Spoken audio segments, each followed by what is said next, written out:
And this is sort of the backfiring of Now whatever. you can hear us. Now you can, hi everyone. Hi, video viewers. We were just talking about you. Sorry you couldn't hear it. This is the issue of celebrating our victories before every single little kink has been worked out. It's that sometimes I'm talking about how much I love that you can watch the show wherever you'd like across now all 4 of those video feeds across 4 different social media platforms. It's just that it wasn't really fully working at the beginning because there's still something going on with the way that we get audio. It occasionally needs to be unplugged and plugged back in again or whatever. Yeah, just every time we restart the computer, basically, it just has to be unplugged and then plugged back in, which is generally a step I always do when setting it up. Step I forgot to do today, obviously. I don't know why that's the case, but I've talked a couple times even on this show about how I would like to have a big beefy PC at home, and lots of listeners and viewers and whatnot have reached out to try to be like, hey, look, if you wanted to build your own PC, here's how you could do it. Build one for me, listener. That's sort of where I Pay end for up. it as well. That's right. I'll take it as a gift. I would. I'll always remember you. I absolutely. You tell you what. Look, you wanna. If you give me me and Rudy, we both would like one. You can figure out what order you want. I mean, it can just be one. We'll share it. I'll take Monday, Wednesday, Friday. You got Tuesday, Thursday, Saturday. We alternate on Sundays. That seems fair. You can, if you want to like emblazon your own face on the side of the CP of like the case, for the tower itself, Totally go for it. If you want to etch your Twitter handle on the side of the monitor or something, whatever you want to do there, it's fine. We're just not gonna. I just know that if I had to build my own, that there would be a lot more of those issues that you just mentioned. Of this has to be this way. We're not really sure why. Such is life. But we have taken a couple of gigantic steps in the last month or so on our video streaming side of things here. So if you'd like to see what the show looks like visually, you want to see Rudy, fidget with the fact that apparently you can now see him from a zoomed out perspective. Yeah, I'm sure see the whole control room. I'm sure the streaming was very confused why the camera's really focused on me and why we were zooming stuff in and out, not knowing that was us realizing, oh, we can do this. Yeah, it was thrilling for us, not as thrilling if you couldn't hear it, I suppose. A handful of things we'll get to here tonight. First of all, so much at the beginning. Twitch especially, we played all the audio. Yeah, we played all the Chiefs audio we haven't gotten to from the last 6 months. We just played it over each other. We got it all clipped in there in the first 5 minutes or so, so you really missed some incredible content. Plus, I solved a lot of problems, both in the sports world and in the real world. So, the Chiefs will never lose again, and racism is gone. Gas is $2.25. Gas is free. Yeah, I didn't want to get that crazy. You're welcome. Kansas City has an NBA team now. I just wish gas was under $4. It's getting so crazy. It makes me sad. Should probably do something about that. Maybe should have started doing some things about that decades in advance. So, your favorite your favorite radio show that does not have oil for the U.S. government to come take from us. We're here with you till 10 tonight. Here's what we're going to do. Matt Derrick of Chiefs Digest did a little TV with him and Jason Anderson, of course, hosted by Mick Schaefer on Sunday Sound Off last night. That was fun. We'll talk to Matt about, our Sound Off experience, and then also some of the other sort of Chiefs adjacent stuff. So we'll have Matt on as usual, 8 o'clock on a Monday. And then at 9, Rudy and I will bring you our shot clock reviews. Plus, Rudy was actually in a shocking turn. Rudy was later to seeing Doctor Strange and the Multiverse of Madness than I was. To kind of put it off for a little bit. Well, now I feel like we're at a point now where if you haven't seen it, you probably don't care all that much about a couple little spoilies here or there. So the plan right now is for the 9 o'clock hour tonight to be a real sort of peak summer AES After Dark sort of hour. We'll do our shot clock reviews at the top of the hour. No spoilies in that one. I think we can keep that spoiler free because we only have 24 seconds at a time. But then I do want to dive in a little bit to Doctor Strange, since we have a little time to stretch out our wings, and Rudy knows more and cares more about the Marvel Cinematic Universe than anyone else that I know in real life. And I have seen them and genuinely enjoy them, but I think we got a good level of, I'll speak for the slightly more casual. Rudy can speak for the diehards, and hopefully by the end we'll come up to an absolute conclusion at the end of that. That's how all good radio and podcasting conversations go, right? You argue for an hour, and then at the end you magically agree. I don't think that's too much to ask. Movie was decent. I think it was perfect or terrible. I think it was just perfectly right in the middle. I have no takes.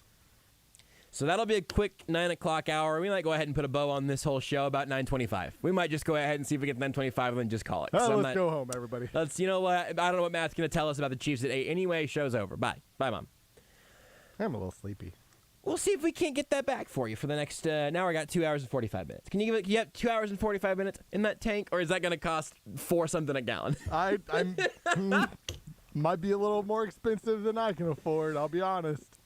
The funny thing here is that we are here on a Sports Monday, and like you guys all know, I'm not gonna break any real secrets here. It doesn't really make much sense for us to talk about our local baseball team while the local baseball team is playing a game.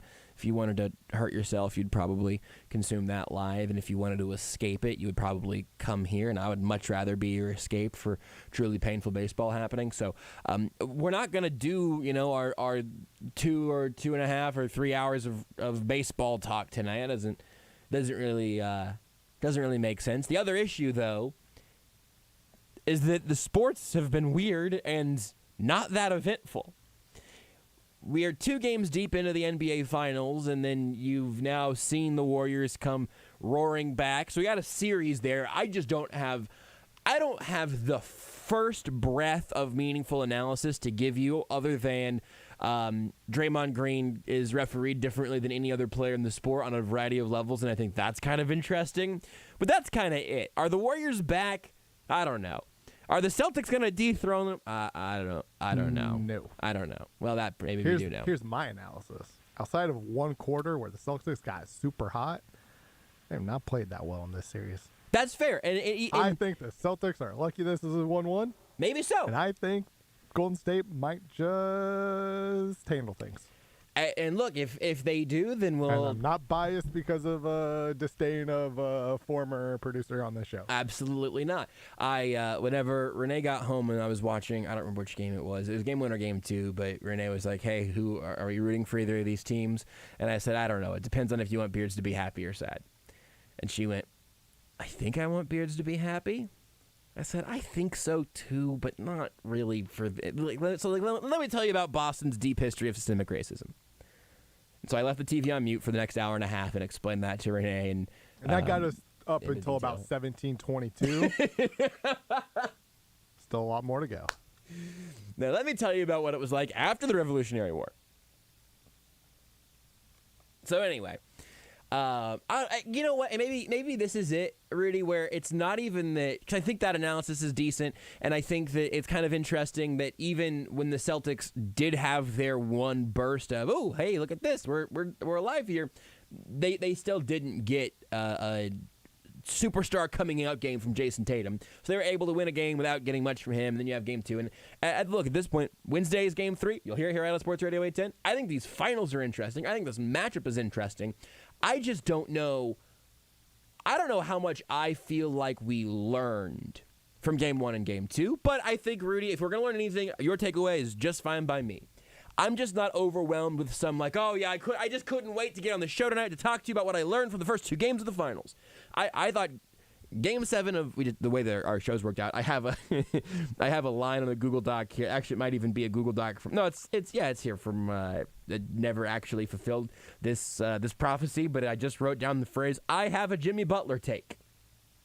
I've thought more about the Miami Heat than I have about the teams playing in the finals right now, in part because that's sort of where some of these narratives have gone. And we'll talk about some Chiefs stuff. I mean, I am just about burnt out on talking about Tyreek Hill's podcast teasers. I am really close to being there. We'll ask Matt about like OTA stuff and some things from the press conferences that happened late last week that isn't just Andy Reid just being making some strange choices. Andy Reid was a total shock jock. Is there a way that we could turn that phrase to people in sports as opposed to people talking about sports. Honestly, I shock jock is probably more accurate for a person actually playing sports. I would argue that we're a bunch of let me think about it here. Engagement derangement is what we all have here in sports media. How about that? How about You know what? Skip Bayless's Twitter account is engagement derangement. Because also, Boom! we have not been, and when I say we, I mean we, the collective radio people. Yeah. I understand, jockey was a word used to describe the profession long, long ago, but we've evolved. You want me to admit what's obvious, clearly by the look on my face just now? You did not know this? Just realized that's where shock jock comes from. It is. Just realized that. I kind of have a feeling that might be the case, but also I wasn't going to call you out for it. Nope. I was going to, But hey, again, it's a phrase that has, I don't know the last time somebody called anybody who works in radio a jockey. It's been a while. Well, I have always had that phrase associated with sports talk radio people. Mm-hmm. And so jock is just a thing that a sports person is. Yeah. Oh, he's a jock. Oh, that's a dumb jock. It's sort of a derogatory term for somebody who is so good at athletics that you have to come up with a derogatory term for them. He certainly can't also be smart. That's right. And good looking and a good person. Right. The perfect human can't exist. Yes, so we've invented the word jock. I 100% guess Tim Tebow's not a real human being. He's just a jock. Yeah, I was today's years old and on live radio whenever I was taught that the term shock jock is specifically a shortened term of, frankly, a better term, shocky jockey. I like that. I do too. I think we should all be shocky jockeys. Anyway, thank you, Rudy, for teaching me something. I like to say You're that welcome. You'll learn something on this show if you listen long enough. Sometimes it is days, weeks, months, years. Today, it was like 20 minutes. You learned something new from AES, or I did at least, which isn't maybe the bar that you should judge yourself by. You want a little teaser for the 9 o'clock hour tonight, I'm realizing, as I'm typing up shot clock reviews? Yeah. There's a lot of Marvel stuff in there. That's just apparently all my life is right now. Rudy consumes a lot of Marvel media, and I've got a lot of non-Marvel media that I will bring to Shot Clock Reviews. I've got like two. I've got like one real, I think, like curveball, and then like a couple of different things that aren't like probably not surprising, but like, again, aren't Marvel related. There's a lot of Marvel. That last hour is going to be pretty Marvel-y, which even that I think is kind of interesting for big picture things I'm going to save. I just saw myself accidentally spending the first hour and the third hour on Marvel today. I thought, you know what? No. Let's save it. Don't want to do that by accident. I saw myself careening off of the side of the cliff. And I mentioned the Miami Heat earlier. Jimmy Butler. And so here I actually do. This is something I was listening earlier today, and I am straight up, as much as I have ever ripped the topic straight from the Levitard show and then just brought it and dropped it on our own radio program here. I'm doing it now, but in a way that I think it really made me think today. And this is not a big You thought today? What? You thought today? Just the once. I try not to on Mondays. It happened by accident. That's how you know it was a good point. I just, I know my brain's not working great on Monday, so I just want to make sure any thinking I do, I save it for later in the week when my brain's functioning a little bit better. Like, Tuesday's a good thought day. Tuesdays and Wednesdays. When's your peak day for thinking, would you say? What day of the week? Hold on, now this is a poll question. What day of the week do you do your best thinking? I would say... Obviously, I only have 4 options, so I don't know how I'm going to pick my choices. I would say getting, like, super specific. Generally, I would say Tuesdays about 9 p.m. is when my brain is working at its best. It's usually when I have my best, like, radio So when takes. Seth is on. Yeah. Okay, great. He'll be back tomorrow, by the way. We do have a show tomorrow night again. I feel like that's about the time. It bleeds into about, I would say Tuesday night into about Wednesday afternoon. that's...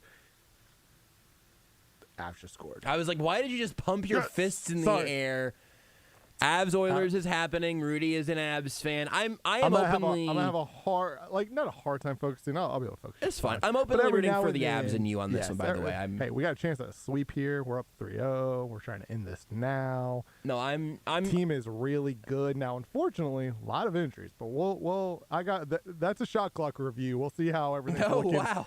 Okay, we'll see how everything's huge. looking at it. About 9. How I'm feeling in this game, but What was I saying? Oh, yeah. What day of the week do you do your best thinking? Peak thinking, I would say, is about Tuesday night into Wednesday afternoon. Because after that, I'm pretty burnt out of the week. But before that, I'm still got weekend brain, right? Thursday's not Wednesday night to Thursday morning is not bad thinking. We're beginning that decline. Thursday night to Friday, it's just nothing. Nothing's there. So I'm trying to figure out the best way to put this poll question on Twitter at JB Brisco. What day of the week do you do your best thinking? And I think the way that I would format it here, I just went very simple, but I went Monday or Tuesday is choice 1, Wednesday or Thursday is choice 2, Friday is choice 3, Saturday or Sunday is choice 4. That's fair. I don't know if I'm putting Friday in a bad spot there. Or if the weekend even belongs on this. Should this just be 4 weekdays? Well, because it also depends on what type of thinking are we talking about, right? Like because again, when I'm talking about work thinking, work thinking versus like maybe existential life questions thinking versus just weekend plans thinking or like whatever, right? I would say I do some great thinking on the weekends. It just has nothing to do with weekday stuff. I think I do my best thinking at about 4 p.m. on Saturday. Now, I think if I was going to come up with an idea for a book that I suddenly needed to write, that's when it would be. It would be at 4 p.m. on a Saturday. Now, I could, has to be clear, not a college football Saturday. Wow. Whenever football is on, absolutely zero brain cells working at that point. It's just football brain. I mean, the brain cells are working. They're just focused. They're dialed in. During the weekend, my head suddenly changed forms to look like Hey Arnold because I literally have a football on the brain at that point. Maybe in the brain becomes a football. I just get football brain. Yeah. I look like Stewie Griffin trying to watch Red Zone. Yeah, there's probably an argument to be made about how some of my better thinking does come in the morning because the place where I do my best thinking, like where I come up with epiphanies. I used to generally do this in college. Like anytime if I have like writer's block and I was like, man, I need to come up with something to finish this off. You know what I would do? Take a shower. Do my best thinking in the shower. So you could argue some of my best thoughts have come in the morning, but it's not so much because I think better in the morning, because that's generally when I take my showers is in the morning. But showers, that's where the epiphanies happen. So that's interesting. I think that is it's a pretty common answer, I think. It's just something about, you're secluded. There's no, outside distractions. Something about the water just kind of hitting you that just feels relaxing. Well, so here's my concern for me personally. I think I've ruined my own shower thinking space. Because most of the time, one of my favorite purchases, and maybe now I'm realizing this was actually a curse. One of my previous favorite purchases was this. It's relatively small. It is a maybe probably about a foot long, maybe a little less, triangular speaker that's totally waterproof, and so you can just put it in the shower. I don't like spray water directly on it, but I've had it for years now. But it can get a little wet. It's fine. It can sit on a ledge in your shower. It can sit in your little basket or whatever. I have a similar thing. I have actually those little JBL clip speakers. Yes. I clip it onto where the shower curtain. Are those waterproof? On. Yeah, or you just have it on the outside of your curtain. They are it does get wet. They are waterproof. Now I don't know if you can dunk it into water. I'm not trying to do that anyway. But it gets wet, and it's worked just fine for a couple of years. It's so I'm a big shower bim bam guy. Well, so that's the thing. So I really enjoy. And I do a good job of almost at times unintentionally zoning it out because I'm just in the. You're in the thought zone. I'm just in the zone. You're in your mind palace. Yeah. Did you ever watch the BBC Sherlock with Benedict Cumberbatch? I need to. Dude, you should. I hope it holds up. I haven't seen it in a great. long time. It was incredible. I loved it, but it was also one of the most high school forms of media that I remember most clearly because my whole friend group was all about it, and we were all about that right age. So I am concerned that watching it with your 31-year-old brain might not be quite as satisfying as it was to boy, when did that come out, huh? Well, I can just watch it on Monday, then my brain becomes more of like an 18-year-old brain. That's not bad. That's not a bad. I think there's something to be had there. I had a point I was going to make, and I got distracted by something about Sherlock and your mind palace. Showers. You've ruined showers. So I think I have lost that as my meditative spot, because I have turned it into yet another place for me to consume more content. Like I was telling you before the show, I did not give Rudy any of my actual opinions. He and I have legit not talked about Doctor Strange because I saw it first, and then he saw it, and I was like, we should talk about it on the show. So I really don't know where each of us are going to stand. I have my guesses. And we haven't had shows like live. Oh, yeah, so no, it's been minimal. We have not been in the same space as each other that often. Other than for the majority of Saturday. Well, we weren't making content. Day. It was Pokemon Day, man. It was a Pokemon Day. So my concern there is that I have, like if I'm like taking a shower in the morning and Renee's asleep or something, I'll just like skip the shower speaker because I'm a considerate gentleman. And sometimes I'll just do it and I'll just play Lil Jon as loud as possible because she's got to get up eventually. It's 8:30. What are you doing? You're going to waste your whole day away? I have become my grandfather. Happens to all of us. Some of us it happens to faster than you might think. How'd the ladder shopping go? Done that yet? I also have that is going to end up showing up in my shot clock reviews, if not sooner.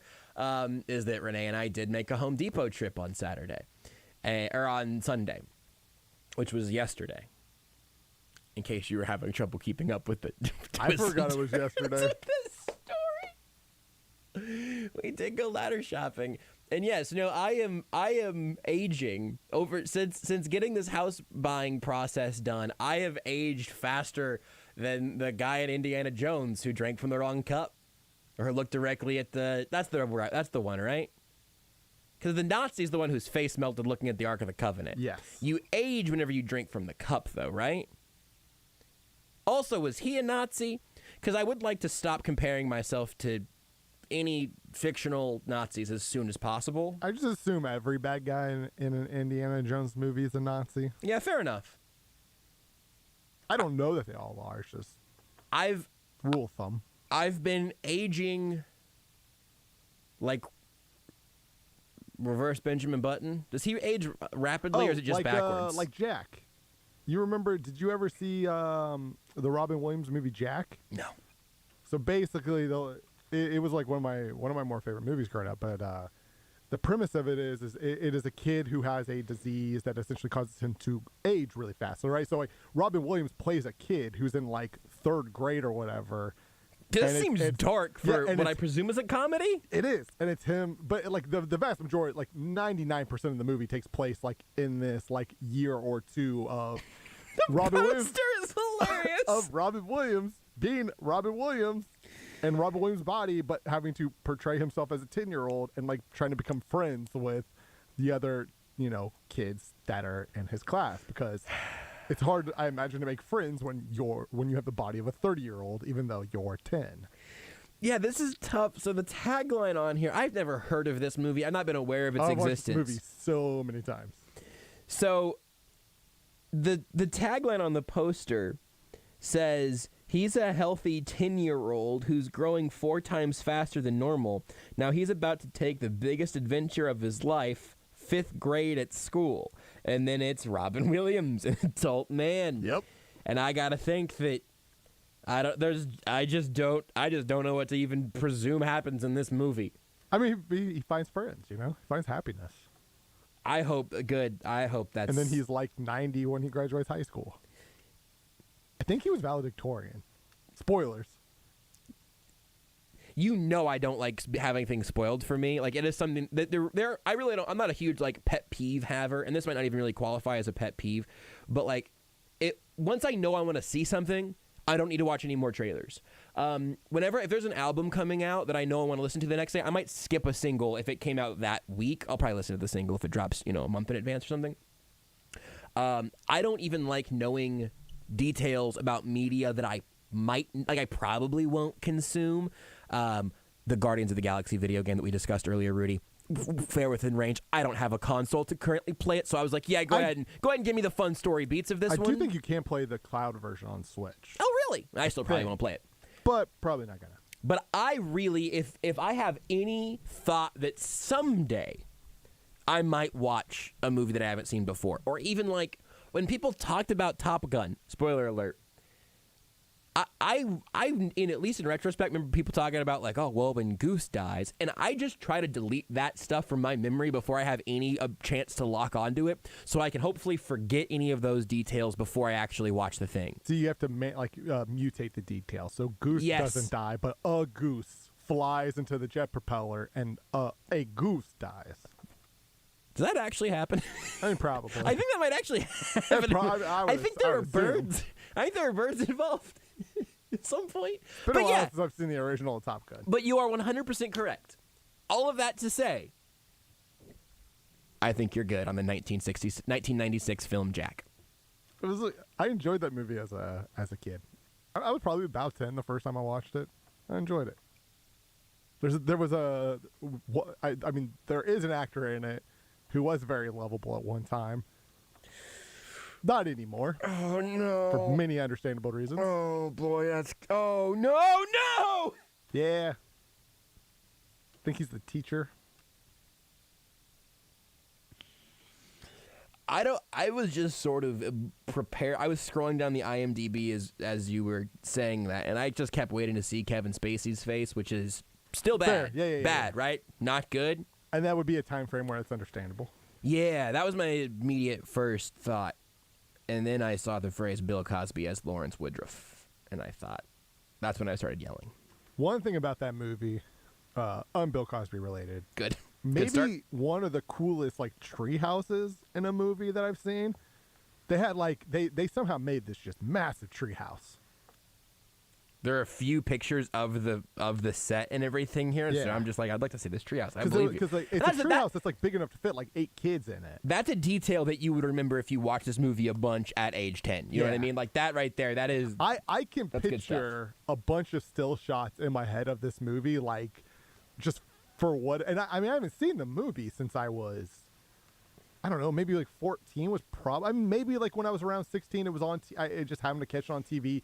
And I was just like, yeah, let's revisit this, right? But like, it was probably 12, 13, 14 last time I saw it. I promise everyone will stop talking about this 1996 Robin Williams movie in just a minute. Is it not deeply sad? No. The concept is deeply sad to me. It's got, I mean, don't get me wrong, it's got its sad moments, but like, I think in the end, it's just about, in the end, it's you smile, right? There's some happy tears in the end, don't get me wrong, but like it's all in all, I would say it's more happy because it's more about the journey than the beginning or the end. Mm-hmm. Well, I came into this show tonight knowing that we were going to really have a choose your own adventure type of show because again, it's not like there's an obvious like opening segment piece of Chiefs news. We talked about all of that nonsense on Friday, and we're not talking about baseball for reasons I've already laid out, and there wasn't like the Draymond didn't choke slam a ref, so there wasn't an obvious like national storyline there. So I knew that we might just kind of jump into the show and then feel out where we would go. I did not think that we were going to spend 10 minutes recapping and reviewing Robin Williams' 1996 film Jack, where he is a 10-year-old boy in a 40-year-old's body. Good movie, man. It was a good movie. It's kind of like I'm The guessing Sandlot, but with a 40-year-old man. Yeah. What wouldn't there be to love there? Anyway, we'll take a break. Whenever we come back, I'm either going to talk about Jimmy Butler and the Miami Heat or Mrs. Doubtfire for 3 minutes. Who's to say? Want more Almost Entirely Sports? Watch the show live on the Sports Radio 810 Facebook page. For 11 years, Breaking the Norm has presented the best and most uplifting stories in sports, entertainment, and business, and we wouldn't be here without our amazing...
You're listening to Almost Entirely Sports Let me ask you a question. Come postseason time, who do you want? You want Blake Griffin or you want Melo? Blake Griffin. with Joshua Brisco You want Blake Griffin over Carmelo Anthony? on Sports Radio 810 WHB. If Rudy would have picked a Mrs. Doubtfire bass liner, this segment could have gone very differently. I'm not sure if we have one or not, but you gave me the in to talk about a basketball thing, and so I will take it. This is what I mentioned earlier in the show, where I said, look, I'm just ripping this straight from a talking point from Le Batard and bringing it over here, but I thought it was a really interesting one, where they were talking about, I believe it was Kendrick Perkins, who was delivering this take on ESPN like this morning of, if you are the Miami Heat, you fell short, you got to blow it up. Rebuild in rapid succession. This isn't going to just be me talking about the Heat for 15 minutes, so stick with me. Pat Riley has been an incredible architect for his entire basketball life. He's able to spin okay assets into the space and the assets that they need to bring in a whale of one sort or another. They were in the finals in the bubble. They fall short here against the Celtics, and so now it's time for them to do something different. They've talked about this plenty on Le Batard. I'll briefly give you the point on the Heat, and then I'll tell you why this is something that stuck with me to the point that I thought, you know what? We should talk about that on this show in Kansas City tonight. If you weren't following the Eastern Conference Finals, with I think it was 17 seconds left, down 2, Jimmy Butler has the ball. It's like him and Al Horford in 17 seconds. Everything else is behind them or equal. No one else is affecting the play as Jimmy Butler brings the ball down the floor here with a few seconds left, down 2. And Jimmy Butler stops his momentum, pulls up for a 3, for a go-ahead 3, that by the time they got the ball back, the Celtics probably would have been down 1 with 12 to 15 seconds left. With that being said, I didn't think that the quality of that shot made a lot of sense. You've got Al Horford backpedaling, you're Jimmy Butler, go get yourself a bucket, tie this thing up, and then play defense for one possession. Would have been my preference. Also, though, my Jimmy Butler take that I referred to earlier and will never fully unpack is that if you have been running your organization and Heat culture and all of that through Jimmy Butler, you have him on a broken body in Game 7, taking one shot for the lead instead of trying to drag this team into overtime. I get it. He had also played literally every minute of that last game. So I mean, you go to overtime after being a mess in Game 6, I think it was, where he just looked toast physically. You go to overtime, that whole team looked pretty tired too. But yeah, him especially, I played every minute of that game. So that's my Jimmy Butler take. Basically, is I get it. It's not what I would have drawn up. It wasn't the best of all of the choices in my mind, but man, I get it. And sometimes at some point, all you can do as a team, as a coach, as a culture, as a roster, whatever, all you can do is try to get yourself the best chances you can, and then eventually players got to play. And Jimmy Butler pulls up there, he takes that 3, and he misses. And the Celtics go to the conference finals, or go to the NBA finals. This goes back to again, I don't mean to miscite him. I think this was a Kendrick Perkins thing. But this idea that now, all right, Heat fell short, got to do something different. Tyler Hero was hurt. Butler was hurt but still playing. And then the difference in that series was few inches on Jimmy Butler's three-point attempt. They did fall short. They did not make the finals. But it was literally by a matter of inches. And this is a part of sports conversation that I have found both increasingly interesting and increasingly frustrating over the last couple of years, and the Chiefs are all over this. So this is where it becomes very, very local as well. If your team is about to kick a field goal for the win, you've got to have an opinion on if that was the right call or not while the snap is in the air.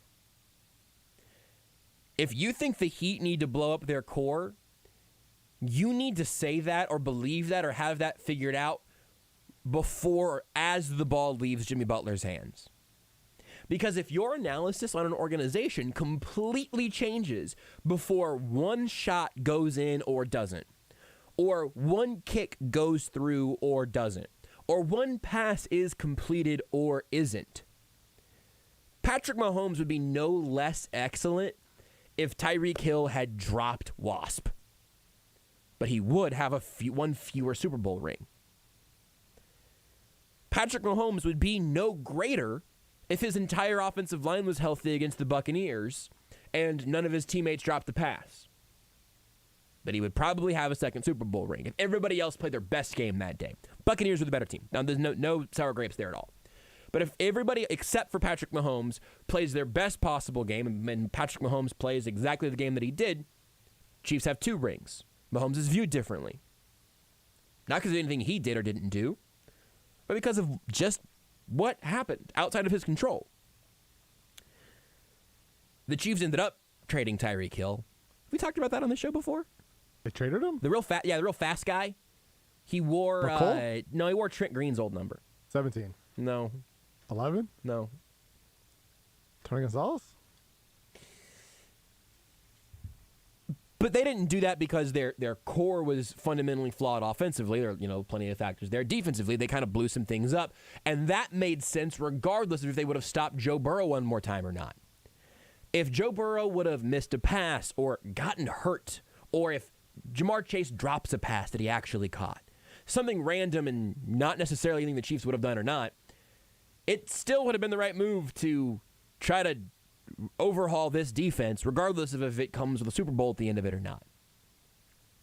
And so it's just the type of analysis that I find myself, again, increasingly frustrated by, but also I like to think that I'm getting better at seeing it when it happens, and I hope that's true for you as well, especially if you're listening to this as a Chiefs fan who's probably going to have to get used to a decade or so of that type of thing, where, look, if in a couple of years Travis Kelce spends an entire season in playoffs looking slower, and he just doesn't have the burst anymore. Well, at some point you could say, you know what? The Chiefs need to do something that's not just find Travis Kelce on third down. That's fine. If you got a year of sample size to support that, that's okay. But that shouldn't change based off if they have a ring or not at the end of it. When Jimmy Butler's shot goes up, the Heat weren't not good enough on a roster organization level because Jimmy Butler missed that shot. Your best player took a shot and missed it. Such is life. I say this as somebody who has declared himself a point atheist following being betrayed by the point god, and I have referred to DeAndre Ayton predominantly as former Phoenix Suns big man DeAndre Ayton, despite the fact that he is currently a member of the Phoenix Suns. I'm not telling you that I am a perfect, rational utilitarian here. I am not. You won't be. You shouldn't have to be. But I do think it's worth seeing those little overreactions in small breaths of analysis, where if you say, hey, it's a results business and all of that. We know all of those things, right?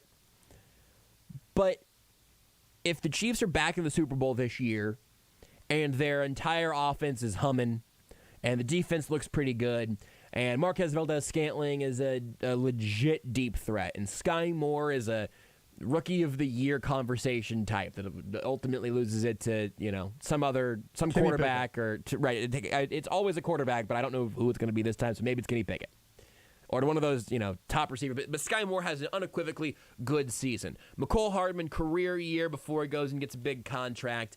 Travis Kelce finds the fountain of youth. All of that. Okay, let's say all of that happens this year, and the defense maybe it's got a little bit of a slow start, but ultimately they find themselves something pretty nice and consistent. And get to a point where all of a sudden the Chiefs are back in the Super Bowl in February again. And it's Chiefs Buccaneers round 2 just for fun. And they're out there getting ready to they've got 2 seconds left and Harrison Butker's there for a 52-yard field goal down by 2 points. Harrison Butker's here for a walk-off Super Bowl win or a miss and a loss that will stick to him forever. If Harrison Butker kicks that 52-yard game-winning field goal and it bounces right off one of the uprights, Were the Chiefs suddenly wrong to trade Tyreek Hill? No, of course not, right? Like, no, of course not. You got all the way here, and then a player didn't do the thing you needed him to do in that moment. That stuff happens all the time, even ones that you really rely on in clutch moments or in must-have three-point shots that maybe should have just been a 2. But that sort of stuff is baked into all of the analysis we do around sports, and oftentimes I don't think it makes us smarter because you're so beholden to the results that you forget to judge the actual process that got them there. So that's how conversation about the Miami Heat, who have been eliminated from the playoffs for about a week now, have sparked a conversation that I wanted to have in the first hour of our show here in Kansas City. It's a long journey, but I do think that's something that if it sticks with you like it stuck with me today, it's something you'll be thinking about whenever the Chiefs are making whatever run they have this season, and presumably there will be some truly horrid analysis coming from somewhere, maybe from this show. Did you know you can listen to Almost Entirely Sports anywhere, anytime? Well, you can. Just search for Almost Entirely Sports wherever you get your podcasts. Listen, there's no news to break, no new information, nothing you haven't heard from me before right here, but I'll tell it to you again just in case you're a newbie. I love Ruback Fine Jewelry. It's where I went when it was time for me to get an engagement ring for now fiance Renee. You heard our stories about our home improvement trips and all of that we've been on so far. Well, I don't know if any of this would have gone the way that it did if it wasn't for Ruback Fine Jewelry, because I was looking at some rings online at one point and then eventually got the recommendation to go to Ruback. This is before Ruback was doing anything with AES. This started before the radio relationship here with Ruback, which makes me very happy, and I hope that I want you to know that, because that's where I went when I was just trying to find the absolute best of the best, and I did that at Ruback. And huge thanks to Hal, who would be the one person you need to talk to whenever you set up your appointment. They've been serving the Kansas City community for more than 100 years, and I told you also last time we talked about Ruback, I needed to get more details from Renee on the last thing that she mentioned, one of our regular conversations that we have about her ring. She said that we actually, we started with pretty different ideas of what I thought she would want and what she actually wanted, a running theme in our relationship. But that I talked to Hal about what I liked and where I was looking for it. And I said, I brought Renee in one of those days, and she talked to Hal, and she kind of threw out some ideas. And Hal was like, I don't know, what about this or that? And I was like, I don't know, what about this or that? And then Renee said, well, what about this? And somewhere in there, the specific phrase Renee has since told me was that after telling Hal what she liked, that Hal leapt into action, that his eyes lit up, and that she felt, quote, vindicated by that whole process. And look, if you're looking for an engagement ring and you are looking for an opportunity to put a ring on it, as far as I can tell, best way to do that is to make your significant other feel vindicated and then give them a beautiful piece of jewelry. For me, that has a 100% success rate. I'm 1 for 1, and I'm hoping that it ends right there. I don't need any more at-bats, any more plate appearances, and in large part, that's thanks to Ruback Fine Jewelry. So I'll tell you again, ruback.co. That's ruback.co. They do more than just engagement rings. That's what I went there for. A custom piece, by the way. Can you afford a custom engagement ring? You might be surprised, because a custom ring means a custom budget. That was a huge realization for me. That's why I try to say that just about every time we talk about Ruback on this show. So go check them out at ruback.co. Get yourself an appointment set up. And again, more than just engagement rings, but I can personally vouch for how incredible that process was. That's ruback.co. Over 35 years ago, Wholesale Batteries opened their doors and sold their first battery. Times have changed, but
This is Almost Entirely Sports with Joshua Brisco on Sports Radio 810 WHB. Matt Derrick, Chiefs Digest, just around the corner. But first, from Twitter, what day of the week do you do your best thinking? Currently, Wednesday or Thursday is leading with 53% of the vote. Monday or Tuesday has 26% of the vote. Friday, just 6.5%. Now that's, fighting there alone. And then Saturday and Sunday, 17.3%. So this is interesting. So right now, we might have to split, Wednesday and Thursday into separate groups. But you would consider hump day, quote unquote, typically as a Wednesday. Maybe not a great brain day. Not for my Twitter audience, apparently. Of one user asking what the hell is thinking. There's not an option for none. I love my people. My people in the Twitter mentions can't even find time in their day to think, and I love it. Matt Derrick's next.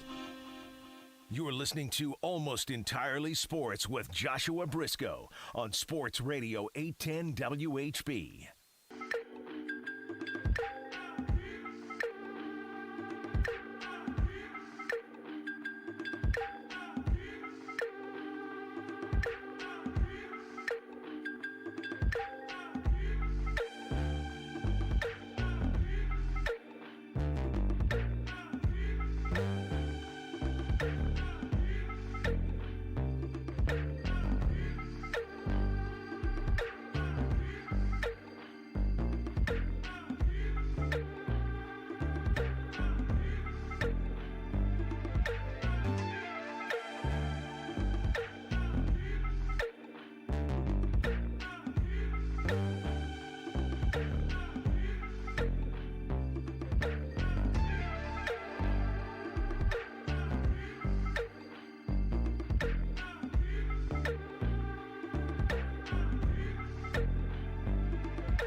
This is Almost Entirely Sports with Joshua Brisco If you don't make your cheek pink, you're not staying awake. Exactly. on Sports Radio 810 WHB. An all-time great liner for an all-time great AES guest. Yes, it's Matt Derrick of ChiefsDigest.com joining us now. You can follow him on Twitter at Matt Derrick. Also, you could have seen him on television last night. Just an incredible display of handsomeness with Mick Schaefer hosting myself, Matt Derrick, and Jason Anderson. Matt, how do you feel like everything went televised-wise last night? Are we all happy with our performances? You know, in retrospect, I had an average-sized head and an average-colored shirt, so I feel like I just, hey, I landed right there in the middle where I need to be. Yeah, I mean, look, I've decided at this point, if I'm gonna be on TV, I might as well wear something that's gonna make someone on Twitter mad at me. That was one of the very first times I was invited to do Sound Off, and shockingly, not one of the last times. I wore a just truly just outrageous jacket that I basically only will wear if I have an excuse to wear it in hopes of I don't know, just shaking things up a little bit. Is that the red one?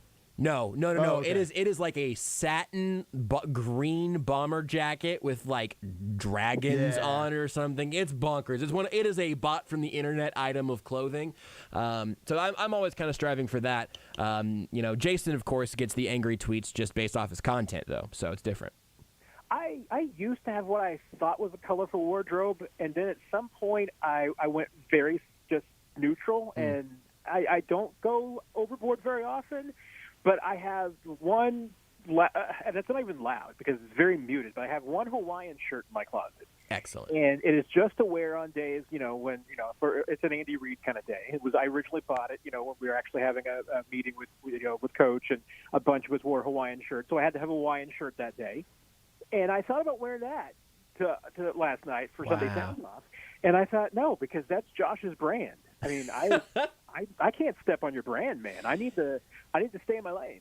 Well, let me offer this for you. I don't think it's going to work this week because he won't be here, I believe. But next time that you're in studio and you know that Lebo's going to be here, go ahead and throw on that Hawaiian shirt, and I'll get behind Lebo, and I'll get down on all fours, and you can just shove him, and we'll knock him over.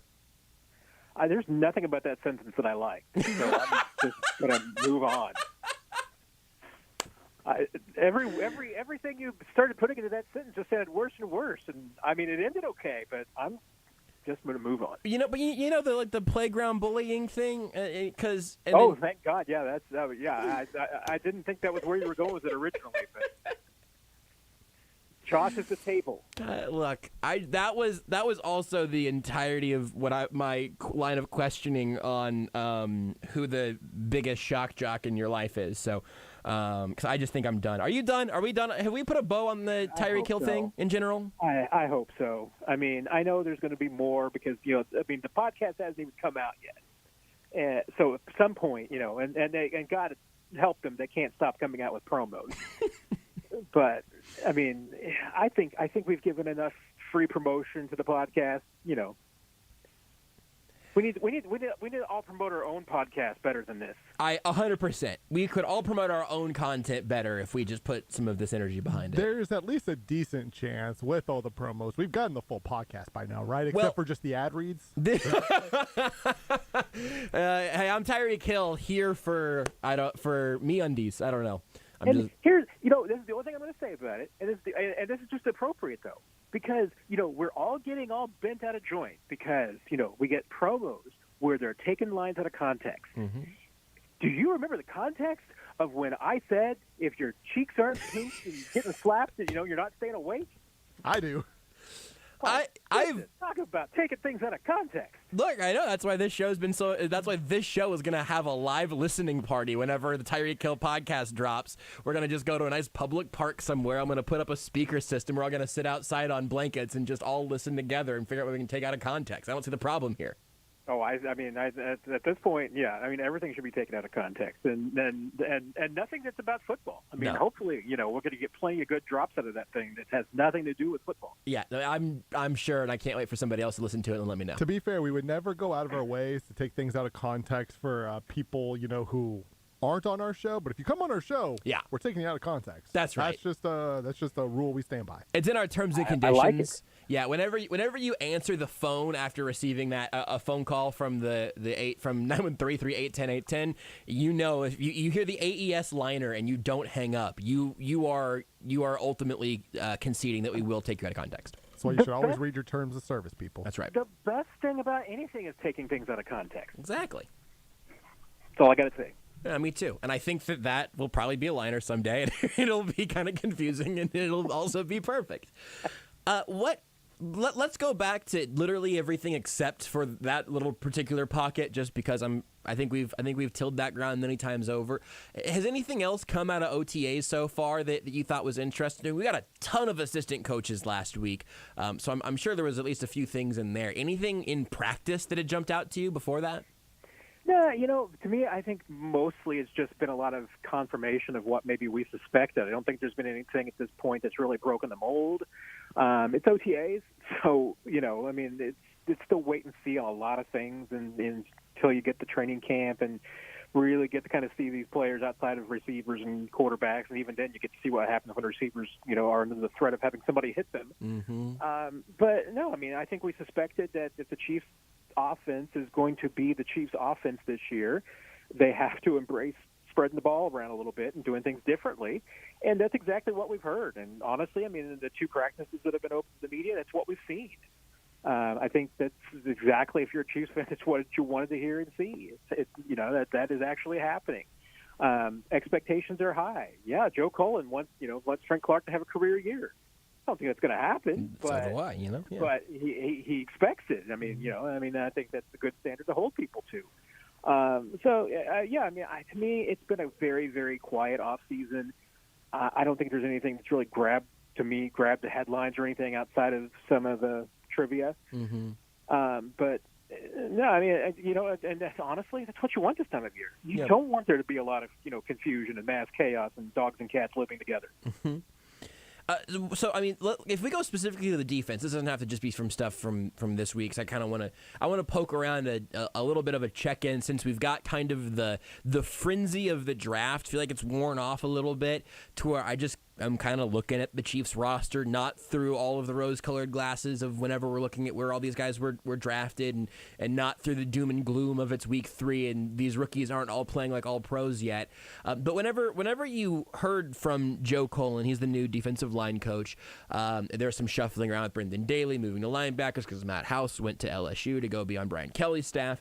But so we heard from Joe Cullen, we heard from Steve Spagnuolo, also heard from Brendan Daly. I think that was the extent of the defensive coach that talked. But specifically on the defensive side of the ball, once you got into press conference mode, what were you curious about in terms of things that you wanted to ask those guys about? Did you learn anything that you thought was interesting from that group, specifically on the defensive side? Yeah, I mean, I thought it was at least notable that, because, I mean, there had been some speculation that, hey, you bring in Joe Cullen that has a lot of experience with some 3-4 defenses, that maybe the Chiefs are thinking about doing something, differently with their fronts. And I think that's been pretty much shot down across the board now. But it doesn't mean that you didn't bring him in for the future, that maybe there's something different. And I thought it was notable that, he said, hey, I've run 3-4 fronts, I've run 4-3s. Steve Spagnuolo's done the same thing. I mean, it didn't completely close the door to me that, maybe this is a transition year. And the Chiefs defensive line is in a transition because, you're asking me, to maybe look at some things without rose-colored glasses.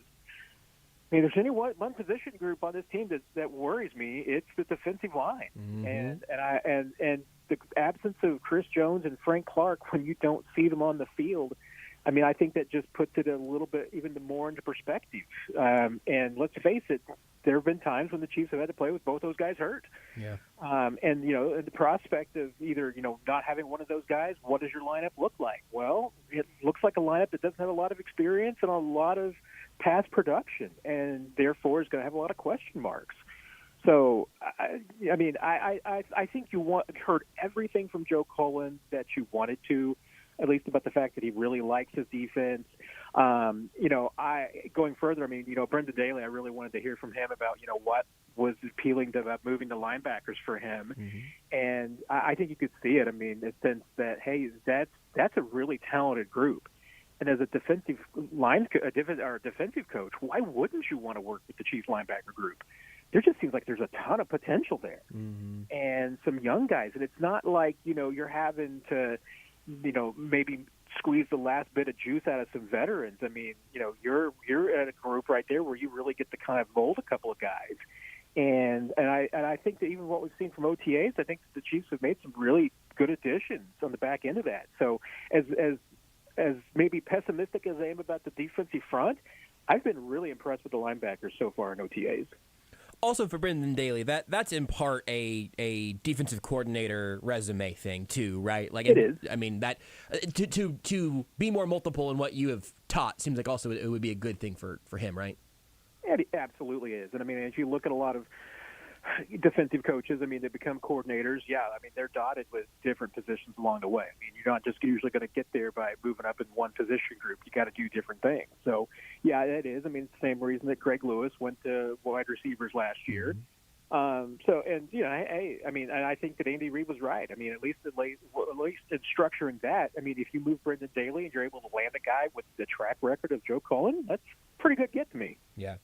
Well, let's talk about the front seven then. I like we've talked a lot about the secondary, and I like the pros and cons of those groups, and I'll talk about linebackers a little more. I mean, the bleep hole of me wants to say that you'd love for that group to look good with 2 second-round picks invested in it, and then another high pick, another day 2 pick with Leo Chanel right there. You would hope that there is a lot of athleticism and a high ceiling and all of that. But even while I'm being impossibly obtuse in that regard, it also is a really talented, really enticing group. They brought in Jermaine Carter, and then there's even been a little bit of hype perhaps around like Mike Rose as an undrafted free agent. I think there are other names. Darius Harris is still around, right? Like, I mean, there's a handful of guys, like you said, on the back end there. I don't know who you were specifically thinking of, but that unit front to back both looks better at the top and maybe even a little better through the depth than we've seen in recent years, right?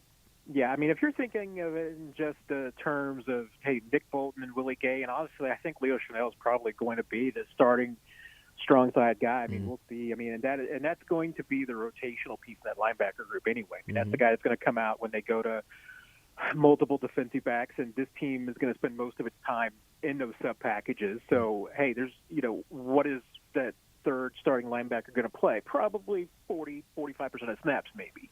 And that's a manageable role for Chanel. But you know what? If Elijah Lee and Jermaine Carter then are starting to be your backups, that's a lot stronger backup group than the Chiefs have had in the past. I mean, Ben Neiman and Dorian O'Daniel, hey, they were nice players, but Dorian O'Daniel in particular was a special teams guy first. That was probably where Ben Neiman's biggest value came from. These two guys are going to be special teamers too. I mean, and they can do that. But I think they're also just better players and upgrades in those backup roles than the Chiefs have had in the past. So that's why I feel like, and you're right. I mean, there's a couple of young guys there that got the potential that if some injuries pop up and, even on down the practice squad, I think their depth there is fine. I think they're going to be okay at the linebacker group. That's maybe one position where I feel like that they've certainly upgraded this year. And you're right. I mean, they've invested some draft picks. I put some asterisks next to it, and that at least a couple of those guys are very late second round picks or late third. So maybe it's borderline between whether Nick Bolton's a little bit more solid, but hey, he was a later second round. I mean, he was a borderline third round guy. Willie Gay was a borderline third round guy. So if I told you that they put 2/3 and a fourth into linebackers, you'd think that was really good value. It's a good unit regardless. Yeah, absolutely. And the larger value conversation we've had plenty of times, and I'm not losing sleep on any of it. I think the redundancy is a little intriguing to me, but I digress. Because what I'm curious about, and I don't really know what the right answer to this question is, but whenever you do look at what this group can bring, and I would take this as practically as you would have an answer to, I suppose. What are going to be the advantages to knowing, hey, this team should be able to really trust its linebackers this year, perhaps in a variety of circumstances, perhaps with a variety of the guys who are on the field changing a little bit? What's the payoff to saying, hey, this linebacking unit really looks good this year, and therefore, fill in the blank?